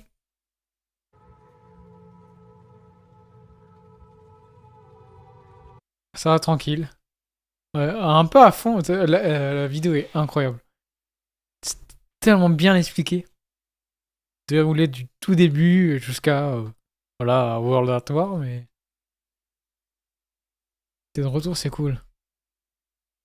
Je suis de retour depuis un moment quand même. Depuis... Je sais plus si c'est juin ou juillet. On va dire juillet à la limite. Du coup, ça fait juillet, août, septembre, octobre, novembre, décembre. Enfin, décembre, pas encore, mais ça fait un petit moment déjà. Et ouais, je suis de retour parce que j'ai pris mon appart, je me suis installé, j'ai attendu la fibre un moment.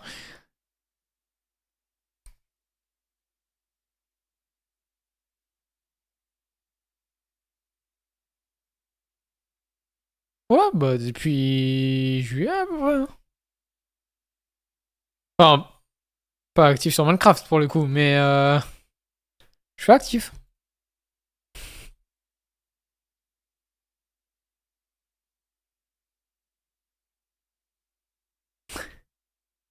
J'aurais pas dit ça, Termi.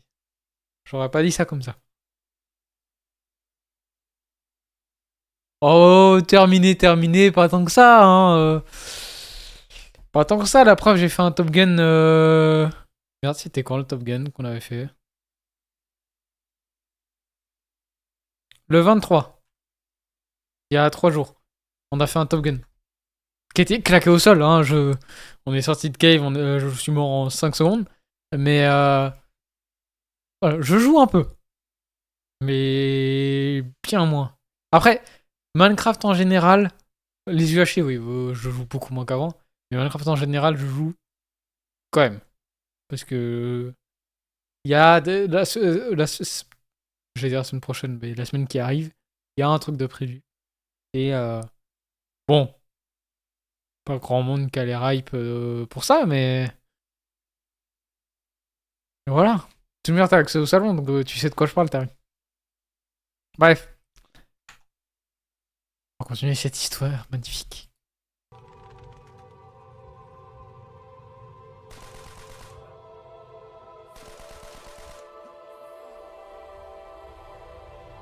C'est vraiment une campagne qui est remplie de moments très forts et de personnages assez iconiques d'ailleurs, comme Reznov, qui est impossible à oublier et qu'on va revoir dans Black Ops d'ailleurs.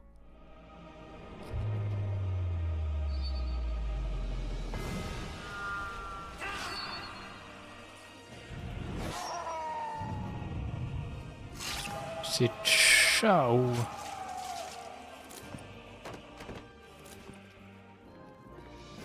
You can make it, my friend. You always survive.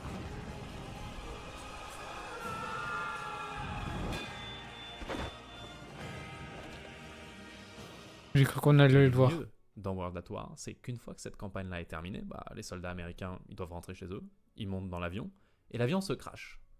Et il se passe ça.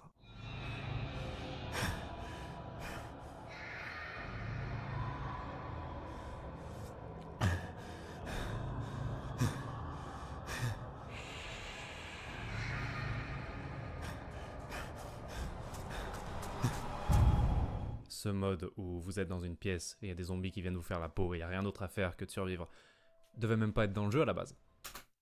Mais j'ai mis le lien, si tu regardes Blabla Survie. J'ai mis le lien de ce que c'est, j'ai tout expliqué. Mais tu regardes, tu cliques sur le lien tout simplement, c'est expliqué. Merde. C'est un truc qui est devenu immense par la suite, mais devait même pas être dans le jeu. À la base, c'était une blague. Il y a un mec qui était en train un après-midi de travailler sur l'animation d'un nazi qui avait pris feu. Et un de ses potes qui s'est retourné sur sa chaise qui a fait c'est marrant, il marche un petit peu comme un zombie. Et alors qu'ils étaient déjà extrêmement à la bourre pour rendre le jeu, ils ont choisi de passer l'après-midi à créer un petit mode rigolo où t'es un joueur dans une pièce et tu dois survivre le plus longtemps possible. Et ils y ont joué de plus en plus. Jusqu'à ce qu'ils se disent, ce serait trop bien que ce soit dans le jeu. Mais ils savaient qu'ils auraient jamais l'autorisation pour un truc aussi stupide. Donc un jour, au lieu d'envoyer un mail officiel, ils ont attendu qu'un mec important chez Activision se balade un jour dans les studios pour checker l'avancement du jeu et ils lui ont dit tiens, pose-toi sur le canapé, prends la manette, juste joue à ça et dis-nous si on peut genre le mettre dans le jeu. Le gars d'Activision a joué à 5 ou 6 vagues et il a fait bon, c'est stupide, mais mettez-le à la fin de la campagne, ça fera peut-être rire 3 joueurs. Et voilà. Et on s'est retrouvé avec le mode zombie. Il y a juste assez de joueurs qui l'ont Faire rire 3 joueurs, ça va faire rire un peu plus de monde, je pense. bien aimé pour qu'ils aient le droit de faire une deuxième carte et de la vendre en DLC. Et comme ils avaient le droit de faire un truc un petit peu plus détaillé, ils ont mis un téléphone qui donnait un message flippant, ils ont mis des inscriptions sur les murs. Ça voulait rien dire au début, ils voulaient juste mettre un petit peu plus d'ambiance dans la map. Mais les joueurs aimaient beaucoup ça. Et ils ont commencé à se demander s'il n'y avait pas des secrets sur les maps. Et ils ont commencé à en discuter sur les forums. Et Treyarch lisait les forums. Ils ont commencé à piocher parmi les idées des fans des trucs vraiment stylés pour transformer ça en une vraie histoire dans la 3e carte, puis dans la 4e carte. Et ainsi a commencé le cycle qui va devenir énorme dans les années à venir de trouver les secrets et les histoires dans les maps de zombies. Tout le monde a oublié World at War quand même, malgré tous ces trucs stylés. Pourquoi ? Parce que, encore une fois, les pauvres gars de Treyarch, ils sont pas très forts pour sentir leur époque. Quelle est la seule chose qui est très moyenne dans World at War ? Le multi. Quelle est la seule chose que tu n'as pas le droit de rater dans l'ère après Modern Warfare ? Le multi. Et ouais, le multi. Donc la majorité des fans de COD ont acheté ce jeu quand même. Il s'est bien vendu, mais personne n'est resté. Les gens ont lancé le multi, ils ont vu que c'était celui de Modern Warfare en moins bien, et ils ont dit, vous savez quoi ? On attendra le prochain Infinity Ward. Ça tombe très bien. Infinity Ward, ils sont dans la phase de leur existence où décevoir, c'est impossible.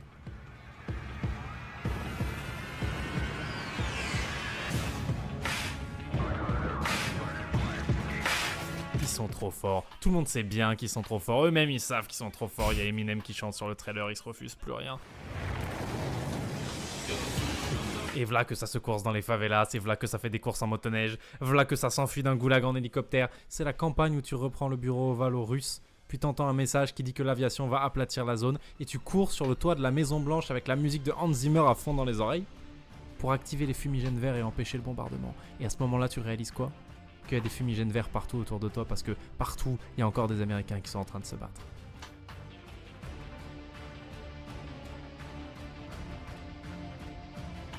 J'étais probablement pas aussi exigeant à l'époque en termes de scénario, mais c'est un des premiers jeux vidéo qui m'a brisé le cœur.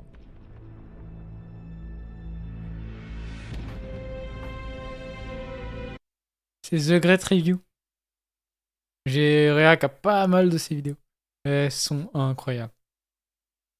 Et après, j'ai d'autres trucs à réac dans ma liste.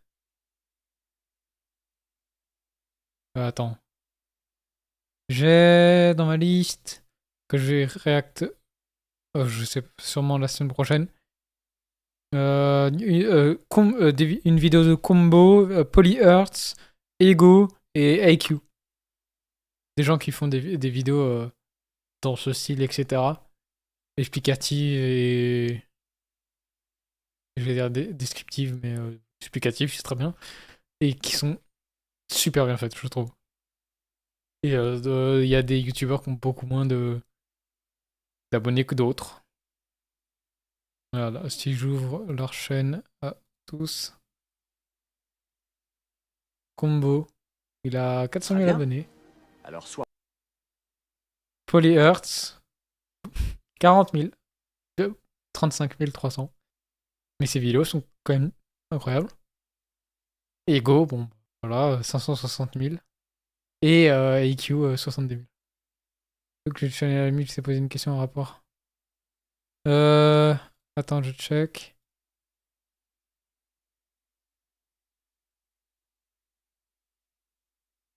Bah, tout à l'heure, je l'ai dit, regarde, attends.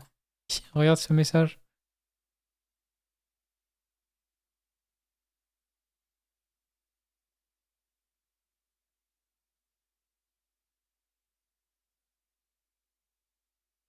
Non, allez-y, j'en fais encore un petit peu. Par exemple, là, vendredi de cette semaine, il y en a 2 normalement. À voir encore. Justement, quand je vais faire le panique, je vais voir. Je vais demander si c'est good ou pas. Parce que si j'en fais pas tout seul. C'est mort. Je vais me faire chier. Voilà. J'en fais avec des gens.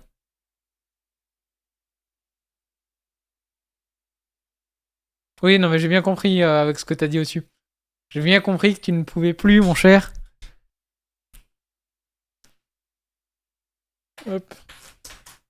Pas besoin de donner plus de détails. Nous avons bien compris.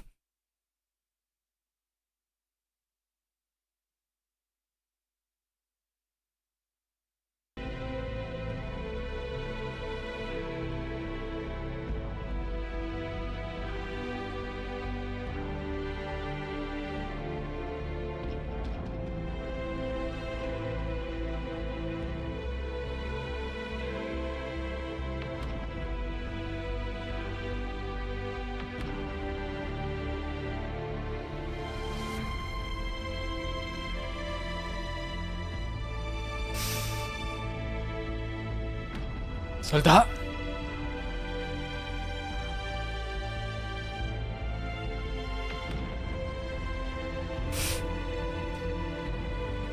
Vous savez, quand j'avais 13 ans, Je sais exactement de quoi tu es accusé, Termi. Ah, je pense en tout cas. Ça commence par un X, je pense. Non. Ouais, si, je pense que c'est ça. et que je comprenais rien aux jeux vidéo, j'étais absolument persuadé que c'est moi qui avais réussi ce lancer de couteau. Bah, c'est le truc, je me suis dit, c'est le truc le plus simple. Ah bah, je sais pas du tout, du coup.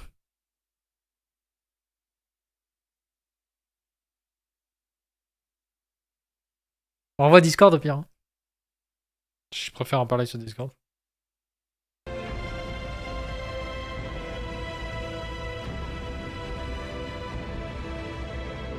Allez, on se remet dedans.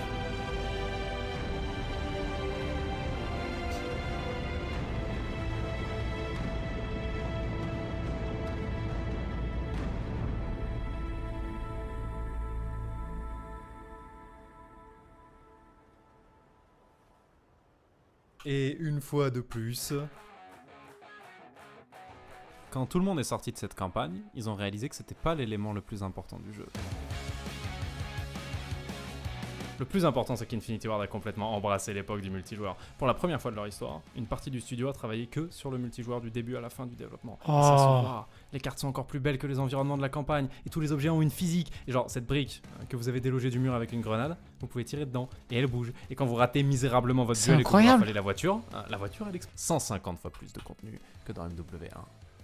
Est-ce que vous savez à quel point YouTube a mis ce jeu en avant? Non, vous aurez la réponse quand je vous donnerai le nombre de copies vendues de MW2.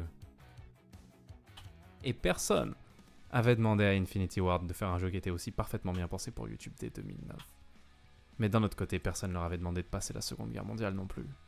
Et personne leur avait demandé de doser le multi pile au moment où tout le monde a le Xbox Live chez lui. Oh là là. Les trucs de génie. Les idées. Genre, t'as l'idée. Tu dis, vas-y. On essaye. Vas-y, on le fait. Genre, changer l'époque. Juste ça. Faut avoir les couilles de le faire quand même. Faut avoir les couilles. Mais c'est un coup de poker. C'est une dinguerie comme on dit dans le milieu. Juste Termi, je lirai tes messages après le stream. Ce sera plus simple. C'est juste des trucs que tu fais quand t'es un studio visionnaire. Bonjour à tous, c'est Monsieur le V12. Oh putain de ma mère, Diablo X9 ! Oh là là. J'ai presque pas joué au jeu, mais En vrai, j'en ai maté des vidéos. J'en ai maté pas mal. Et le seul moment où je jouais, c'était quand j'étais avec mon cousin, etc. Mais on se tapait des barres. Je pourrais raconter des anecdotes. D'achat en revente, bref, certains trucs. Mais c'est une belle époque quand même.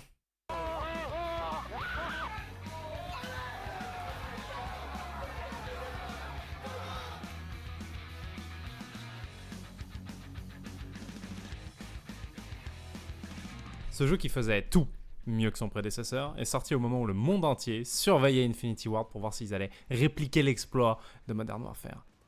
Résultat, MW1 avait déjà bluffé tout le monde en vendant 15 millions de copies, MW2 en a vendu 30 millions. C'est le genre de chiffre qui fait que pour les 10 années suivantes, tu dois juste sortir un jeu décent pour faire plus de 10 millions de ventes. C'est le genre de chiffre qui explique qu'il y a 5 séries sur cette terre qui ont vendu plus de 400 millions de copies et Code est dedans. Alors que même FIFA y est pas. C'est le genre de truc qui fait que pour une génération entière, le jeu vidéo... En même temps, FIFA, tu dois payer, et ensuite payer, et ensuite payer. Bref. C'est mon avis sur FIFA. Hein. C'est toi. Oh, le kilo couteau. En 2009, Infinity Ward essaye plus d'être légal de Bungie ou d'id Software. Ils sont le plus grand studio du monde. À ce moment-là, EA s'est probablement dit qu'ils auraient dû laisser 2015 bosser sur Medal of Honor. Et Bobby, il a absolument tout gagné. Entre sa fusion avec Blizzard et le succès de Call of Duty, il est à la tête du plus gros éditeur du monde. Il est le roi, il nage littéralement dans un lac d'argent. Et à ce moment-là, il a fait un truc qui est profondément diabolique, mais qui était peut-être aussi le truc le plus intelligent à faire dans sa situation. Il a viré West et Zampella. Et le contrat qui donnait des royalties à Infinity Ward et le contrôle de la marque Modern Warfare. Beaucoup plus tard, West et Zampella vont se souvenir que le jour où ils ont signé le contrat incroyable avec Bobby, ils ont soulevé cette inquiétude. Genre, Bobby, si jamais toi tu nous dégages, la clause s'active et le contrat n'existe plus. Et à ce moment-là, Bobby Kotick a rigolé en disant « Vous êtes les créateurs de Call of Duty. C'est impossible qu'on vous vire un jour. » Il les a virés 3 mois après la sortie d'MW2. Ah, c'est bâtard. Bobby savait que MW2 allait être immense. Il avait juste besoin qu'Infinity Ward fasse pas de vagues, qu'il se révolte pas, qu'ils aillent pas ailleurs, qu'il travaille en silence et qu'il fasse de sa série la plus grosse du monde. Et après, il pouvait se débarrasser d'eux. Ouais, je regarderai ça après. Là, Bobby a vraiment gagné. Il peut donner Code à n'importe qui, à n'importe quelle époque. Il a les milliards de Call of Duty, et il est pas obligé d'en reverser une partie parce qu'il doit plus de royalties à personne. Et en plus, il s'est débarrassé des deux qui lui tapaient sur le système. Parce que à chaque fois qu'on disait Infinity Ward s'est embrouillé avec Bobby Kotick, évidemment, c'était pas les stagiaires. Évidemment, c'était West et Zampella. Là où il a peut-être fait une erreur, c'est qu'il pensait qu'une fois les patrons virés, le reste des employés retourneraient sagement au travail. Seulement le reste des employés d'Infinity Ward, eux aussi, ils viennent de se faire voler des royalties. Eux aussi, ils sont plutôt protecteurs de Code. Et eux aussi, ils ont aucune affection pour Bobby. Et ce qui s'est passé, c'est... Tout le monde a démissionné. Tout le monde. En 2 mois... Chais, Bobby, chais. Il y a eu... Ce jeu est sorti après MW2. La hype était maximale. 30 millions de personnes l'ont acheté sans poser de questions. Et le multi était bien. Donc ils sont restés. Là, ils ont découvert quoi? D'abord, ils ont découvert un truc qu'ils auraient pu déjà découvrir dans World at War, qui est que Treyarch sait faire de bonnes campagnes. Et après, ils ont découvert le zombie. Et le zombie a implosé. Cette carte, Kindergarten, la première carte de zombie de Black Ops 1, à un moment, elle a atteint un niveau de popularité parmi les collégiens de France où le principal sujet de conversation le matin dans le bus en allant en cours, c'était « T'as fait vague combien hier ?» Quand ils ont vu la fréquentation de cette carte, Activision a donné un petit peu de budget pour faire des maps en plus, et quand ils ont vu les chiffres de vente de ces cartes, le zombie est devenu un truc aussi important que la campagne ou le multijoueur. Oh, le mode zombie, le nombre de gens Et au tout début, à l'époque de World at War, la première fois qu'Infinity Ward a entendu parler du mode zombie de Treyarch, ils ont évidemment détesté. Ils ont dit mais c'est pareil. Oh la map, elle me revient. What the fuck. Pour dessous, ça n'a rien à foutre dans un jeu de guerre. Ça me rappelle des souvenirs. Et bah ils étaient pas au bout de leur peine.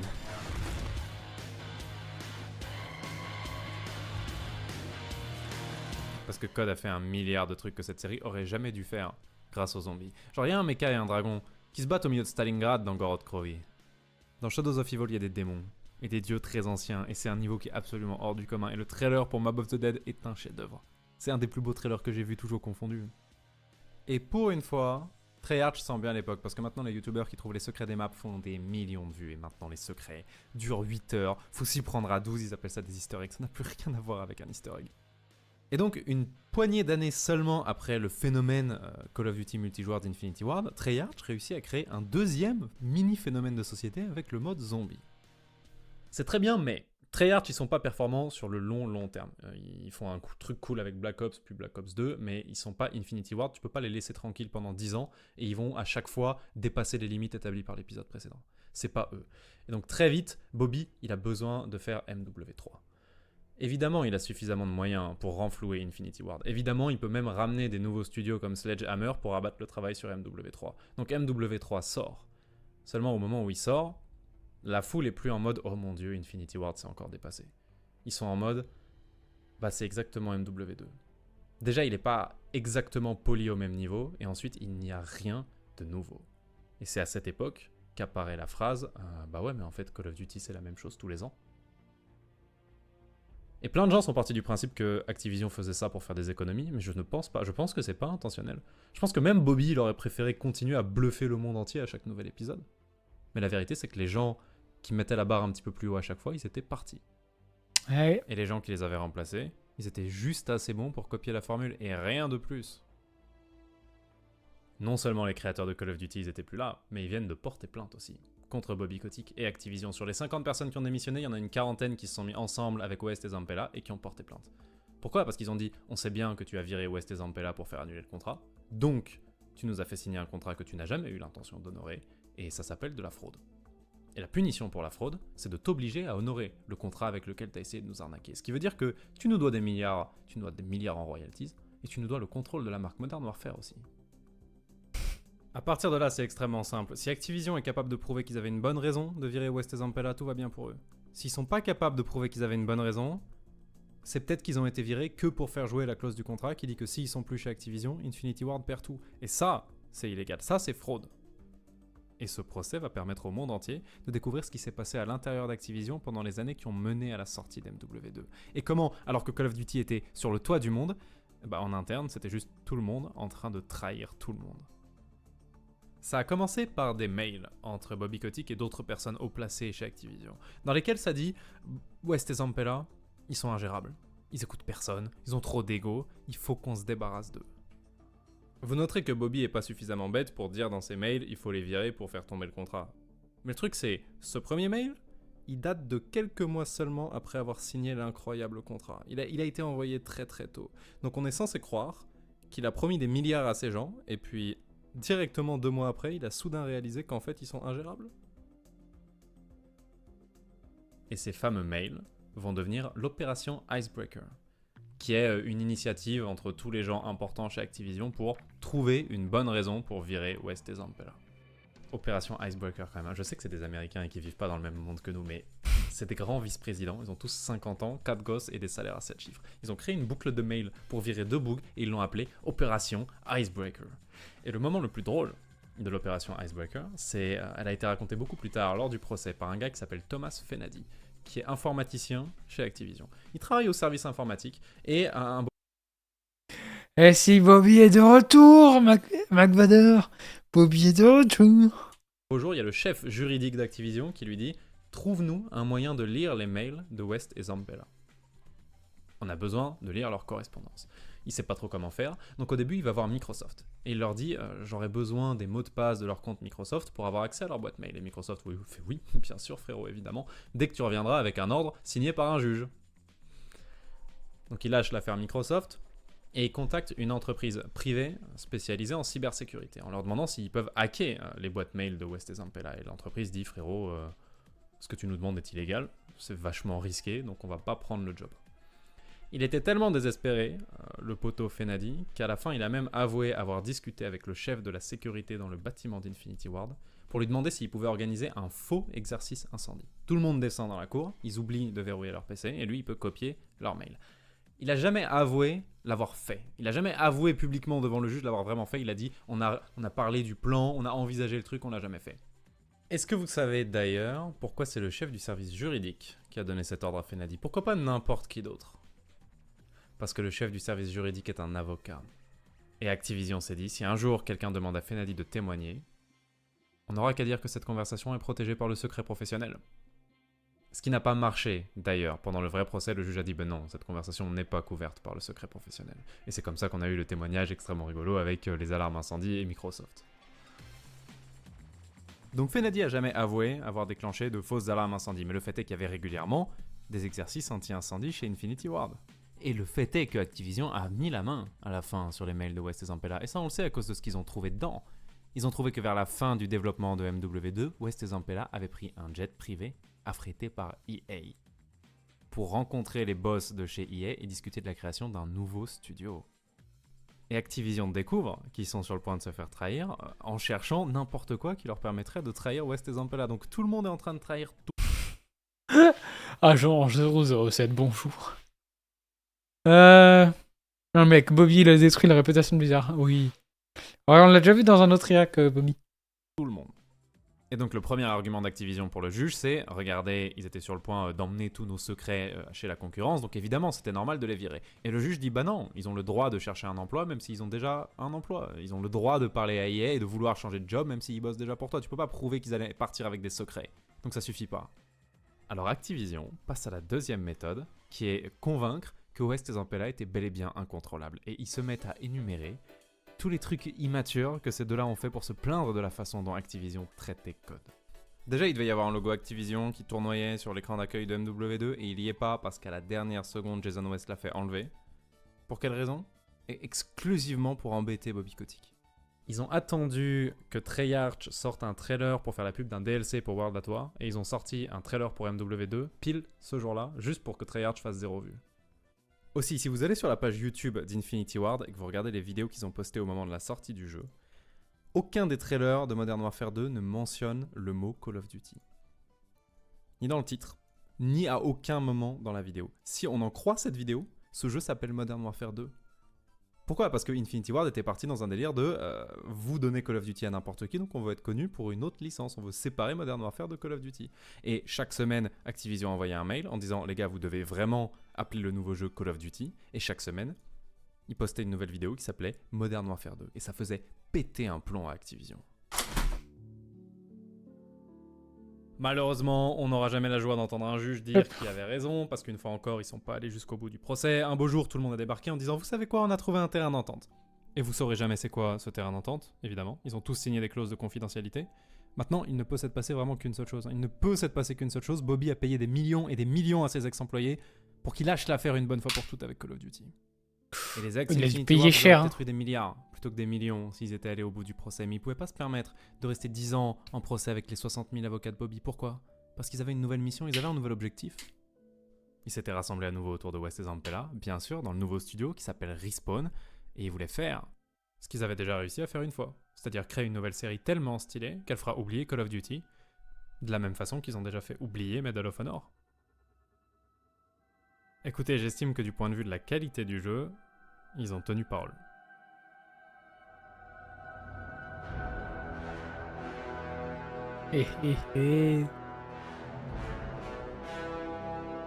Ils ont commencé par faire Titanfall, qui était une exclue Xbox et qui n'avait pas de campagne, il avait absolument aucune chance, mais c'était un bon coup d'essai. Et après, ils ont fait Titanfall 2, qui selon moi est le meilleur FPS jamais fait. C'est un des rares jeux que je considère comme parfait, je ne toucherais rien à la formule si je pouvais. Je pense que c'est mathématiquement impossible de s'ennuyer pendant une partie de Titanfall 2.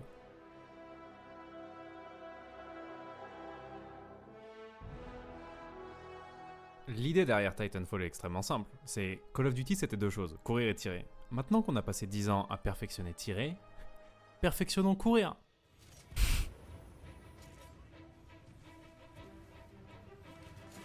Et donc faisons un jeu où le simple fait de se déplacer à travers la carte est fun. Faisons un jeu où le système de déplacement est tellement technique, tellement beau, tellement plaisant, qu'il y a des gens qui font des vidéos sur YouTube où c'est juste bouger, tirer sur personne, et juste bouger sur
Quoi ton meilleur move?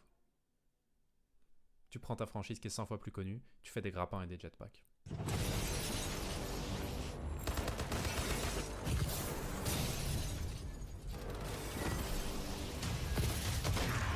of Duty Advanced Warfare. Advanced Warfare, le premier Call of Duty futuriste, est sorti en 2014, ce qui veut dire qu'ils ont commencé à le développer exactement quand les anciens Infinity Ward sont partis. L'année d'après, Black Ops 3, futuriste, à nouveau, jetpack, grappin, tout ça. Et l'année d'après, Infinite Warfare, toujours la même chose. À ce moment-là, les fans de Call of Duty ont commencé à péter un plomb, parce qu'ils étaient habitués à une certaine variété quand même, d'une année sur l'autre, un jeu à la guerre froide, et puis l'année prochaine, on fera la guerre moderne. Et là, 3 ans ininterrompus de jeu en 2050, avec des gars qui font des bonds de 2 mètres et qui marchent sur les murs. Quand ils ont vu qu'Infinite Warfare, c'était encore 2050 et des grappins et des jetpacks, ça a été un des trailers les plus disliked de l'histoire de YouTube. Cloud a perdu 10 millions de ventes dans cette période, ce qui est énorme, même pour eux. Et ce n'est pas grave. Parce que quand tu vois le monde comme Bobby, tu as juste besoin de cette place ultra privilégiée de numéro 1, où tu n'as qu'à sortir un jeu décent chaque année pour faire minimum 15 millions de ventes. C'est tout ce que tu dois garder absolument. Et le scénario catastrophe pour toi, c'est pas de perdre 10 millions de joueurs. Le scénario catastrophe, c'est tu es en train de faire un jeu sur la guerre froide, comme à ton habitude, et soudain, il y a un nouveau studio dont personne n'a jamais entendu parler qui sort avec un truc qui est frais et qu'on n'a jamais vu avant. C'est Call of Duty, mais dans le futur. Et on peut marcher sur les murs et on peut sauter très très haut. Et c'est suffisamment frais et nouveau pour qu'il y ait pas mal de gens qui essayent. Et là, ils découvrent que le jetpack, c'est pas saute à 2 mètres de haut et court 3 secondes sur les murs. C'est un système entier qui prend des centaines d'heures à maîtriser et qui fait de toi Superman une fois que tu y arrives. Ils découvriraient que les maps, c'est pas des maps ordinaires de code avec 5 murs en plus sur lesquels tu peux wallrun. Mais elles sont entièrement pensées pour le nouveau système de déplacement et elles sont littéralement des parcs d'attractions remplis de rampes de lancement desquelles tu peux t'envoler. Au passage, ils découvrent que l'équilibrage est beaucoup moins un problème dans ce jeu parce que la vérité, c'est que si tu bouges beaucoup mieux que tout le monde dans la partie, on s'en fout de savoir quelle arme tu as. Tu es meurtrier avec, quoi qu'il arrive. Et puis sur un malentendu, le bouche à oreille commence à faire tellement de bruit que l'année suivante, en novembre, c'est plutôt le numéro 1. Ça, c'est le scénario catastrophe. Ça, c'est la seule chose à éviter à tout prix, même si tu dois faire le même jeu pendant 3 ans. Et donc ouais, quand Infinite Warfare est sorti en 2016, il a fait que 15 millions de ventes, ce qui est extrêmement bas pour un Call of Duty. Mais il est sorti en face de Titanfall 2, qui aux yeux du monde entier ressemblait à un énième Call of Duty Jetpack. Et il a fait 4 millions de ventes. Et Titanfall s'en est jamais remis. Et il n'y a aujourd'hui encore pas de Titanfall 3. Et la rivalité entre Bobby et ses anciens employés a continué jusqu'à aujourd'hui, dans la rivalité entre Warzone et Apex. Le problème, c'est que Warzone fait 10 fois les chiffres d'Apex, parce qu'il est basé sur code, qui est immense, alors que Apex est basé sur Titanfall, qui a flop. Est-ce que Bobby a tout Je préfère gagné Apex, dans perso. cette affaire? Bah, il a immédiatement remarqué qu'EA venait d'abandonner l'équipe la plus talentueuse du monde. Il les a achetés pour 5 millions. Cette équipe a commencé à faire une franchise à succès, et au moment où ils allaient se révolter et lui glisser entre les doigts, il leur a menti juste assez longtemps pour qu'il fasse de lui le plus gros éditeur du monde. Et quand cette équipe est revenue pour prendre sa place de numéro 1 4 ans plus tard, il a éteint leurs rêves en bâclant leur idée pendant 3 ans. Maintenant, je peux pas m'empêcher de penser que si ce jeu s'était appelé Call of Duty, tout le monde aurait pu le découvrir. Et certains joueurs auraient pas aimé, bien sûr, mais tout le monde aurait été obligé de constater que Call of Duty est plus ambitieux que jamais. Et les médias et les joueurs auraient dit regardez, alors qu'ils sont déjà numéro 1 et qu'ils en ont pas besoin, Infinity Ward continue à faire ce qu'ils ont toujours fait. Et ce qu'ils ont notamment fait quand ils ont arrêté la Seconde Guerre mondiale. Ils testent des nouveaux trucs et surtout ils mettent toujours la barre plus haut. Et probablement que le portefeuille de Bobby s'y serait retrouvé à la longue, parce que c'est jamais mauvais pour le business de bluffer la terre entière. À la place, Code s'est assis sur sa place de numéro 1 et il a lentement continué à perdre des joueurs. Et évidemment que les ventes se sont pas améliorées quand ils ont lâché le jetpack. Parce que le problème n'était pas que les joueurs en avaient marre du jetpack, le problème était que les joueurs en avaient marre de jouer tout le temps au même jeu et le jetpack était fait si paresseusement que ça ne changeait rien. Donc on a eu la déchéance de Call of Duty, on a eu l'oubli de Titanfall et on a eu 10 ans de youtubeurs Code qui ont fait la même foutue vidéo à base de « Oh là là, mais qu'est-ce qui est arrivé à Infinity Ward ?» Parce qu'ils ont jamais compris que le nom d'un studio ça veut rien dire, que c'est trop facile de changer qui bosse dans une boîte, et s'ils avaient pris 2 minutes pour aller voir le seul truc important qui est les crédits à la fin, ils sauraient que les gens qui ont fait les jeux préférés de leur enfance, ils sont partis depuis 2009. Et ils sont plus là. Donc je pense pas que Bobby est le grand gagnant de cette histoire, je pense que c'est juste celui qui a perdu le moins. Je pense que si Infinity Ward et Bobby avaient été foutus de s'entendre, les 10 dernières années dans le FPS... Après... Bobby a quand même énormément perdu, je pense, parce qu'ils auraient pu sortir des jeux incroyables et faire des millions et des millions de ventes. Ça aurait été nettement plus intéressante.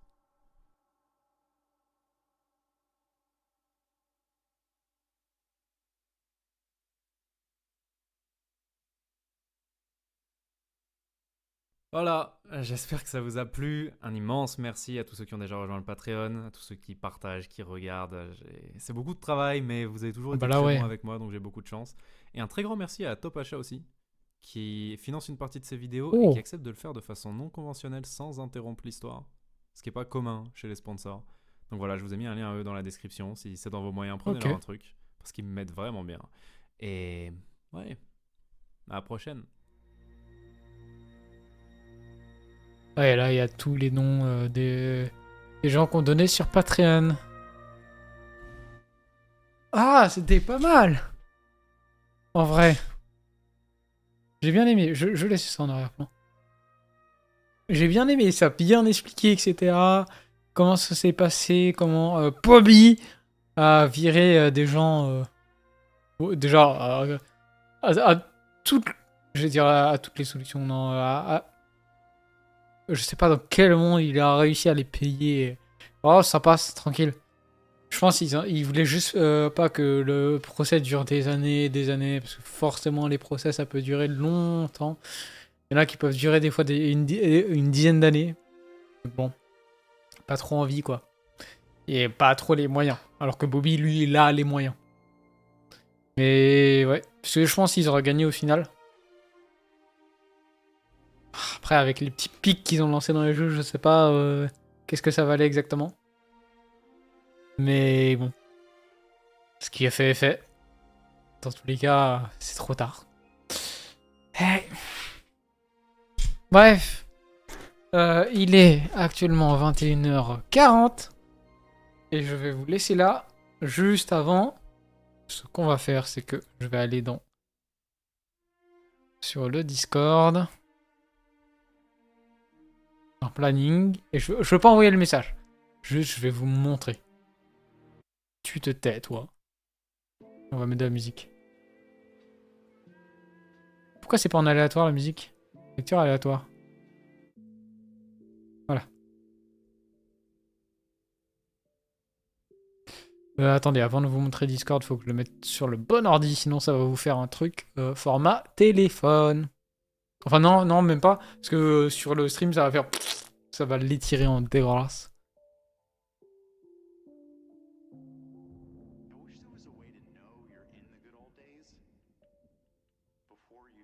Hop.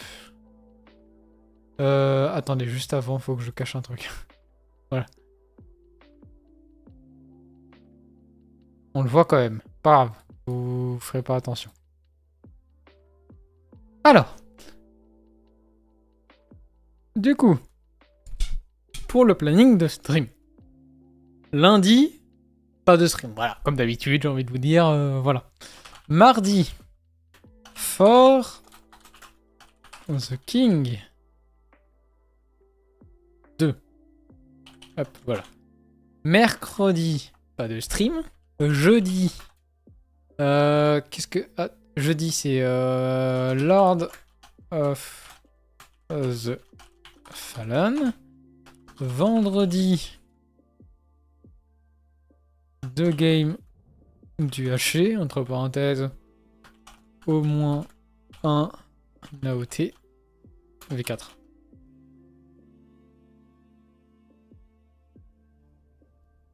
Je ne lirai pas ton message first. Samedi, je peux pas. Je les notifs de ça, moi. Fasterio a regardé 3 streams consécutifs et remporte 350 points de chaîne. Première fois que je vois la notif. Incroyable. Bien joué. Du coup, samedi, je ne peux pas stream. Je voulais stream à la base, mais je pouvais pas. Je peux pas au final. J'ai un truc de prévu que je ne peux pas déplacer. J'ai publié le truc. Hein?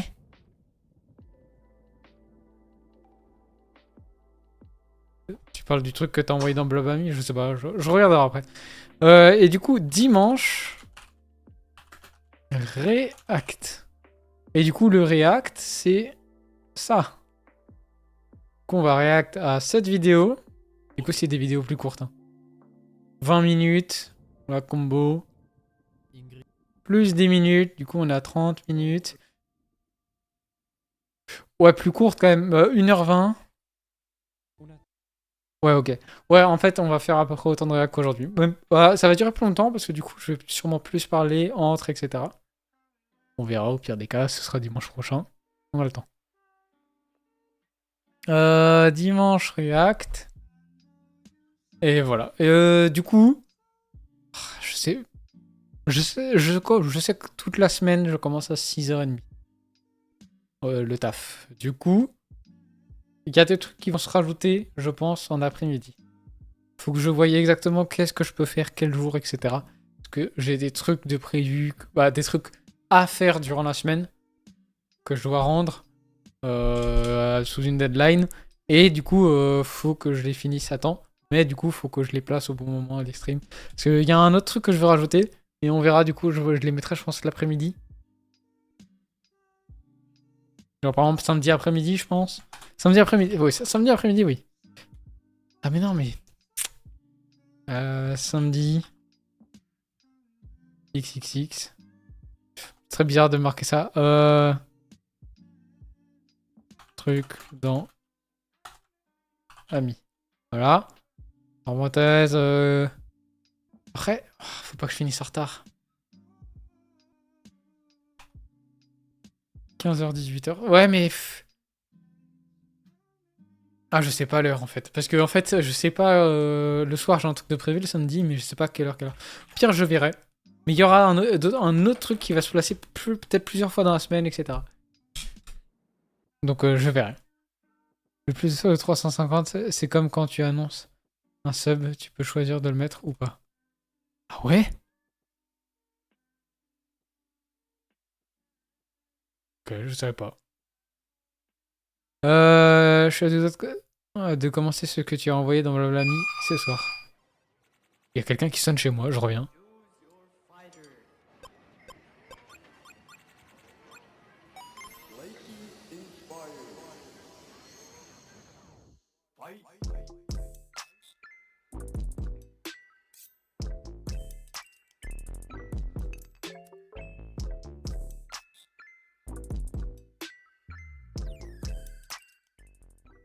Alors c'est très drôle.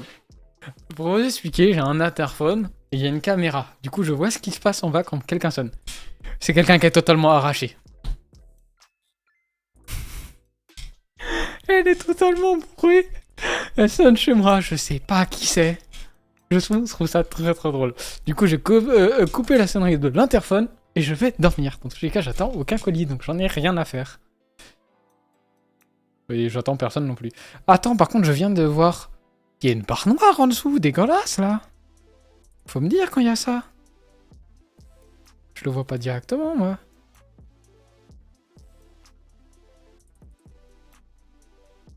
Transformer. Étirer. Comment ça, ça... Oh, wesh.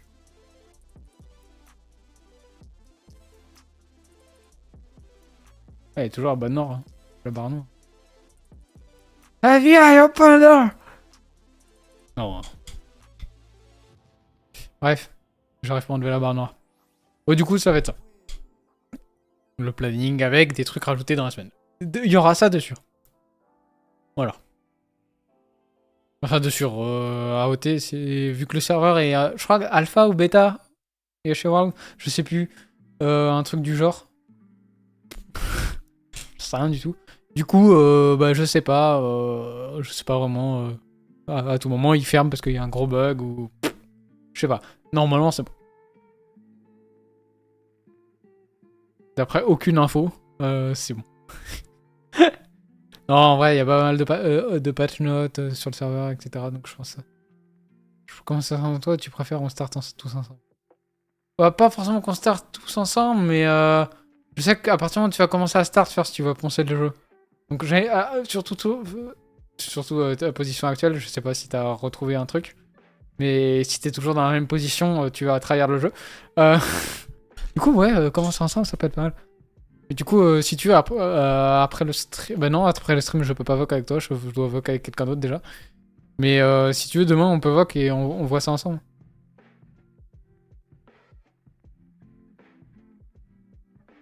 Alors, comment dire?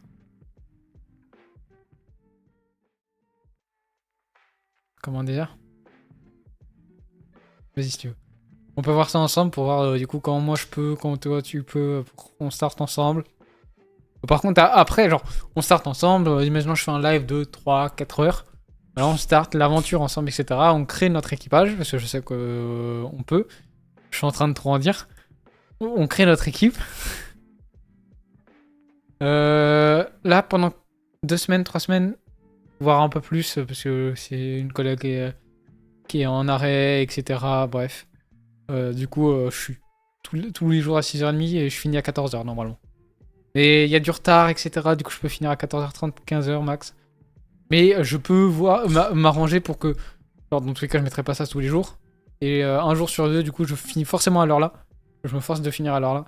Je me décale pour le lendemain, etc.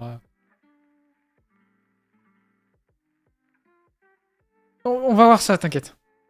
Dans tous les cas, j'enverrai le planning, je pense, demain. Je le fais le principal ce soir. Je le prépare. Je rajouterai les petits trucs en plus. Mais je vais essayer de me faire aller... ce qui serait parfait, c'est faire aller minimum 5 heures cette semaine. Pour ça. Juste qu'il y a plusieurs jours où je peux pas, etc. Et même... il y a plusieurs jours qui vont se boucher au mois de décembre, dans tous les cas. Hein. Même pour For the King, Lord of the Fallen, hein, c'est... C'est le mois de décembre, quoi.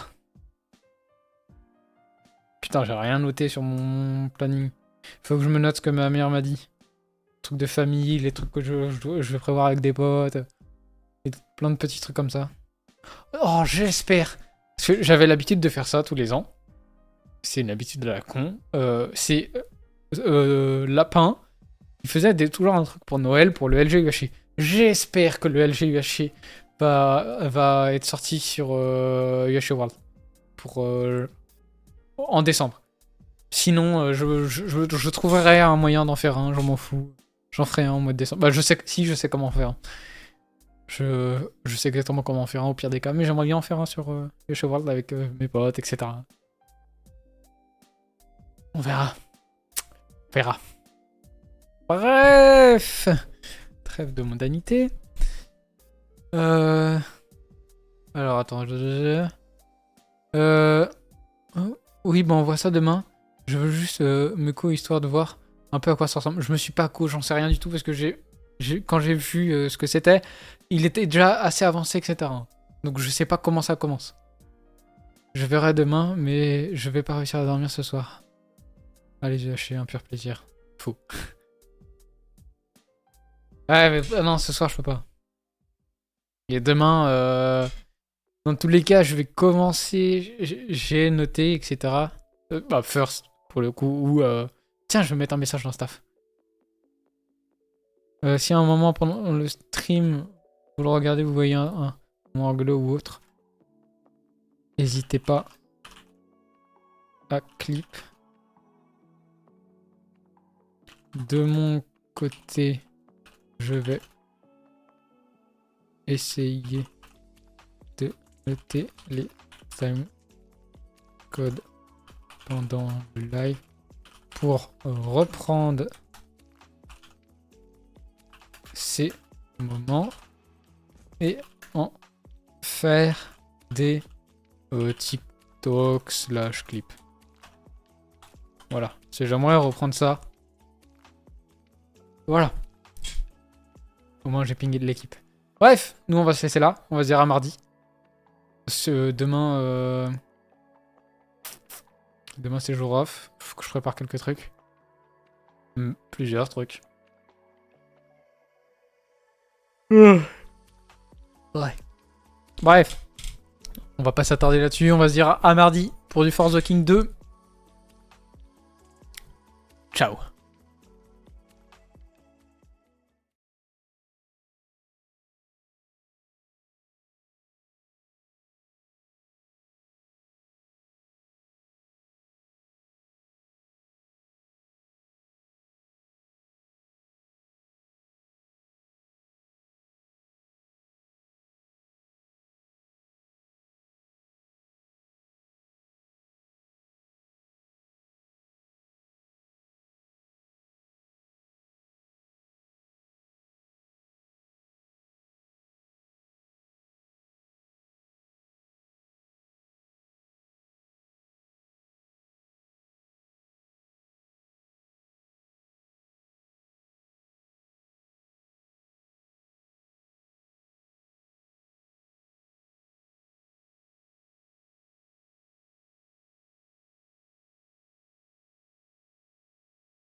Ciao.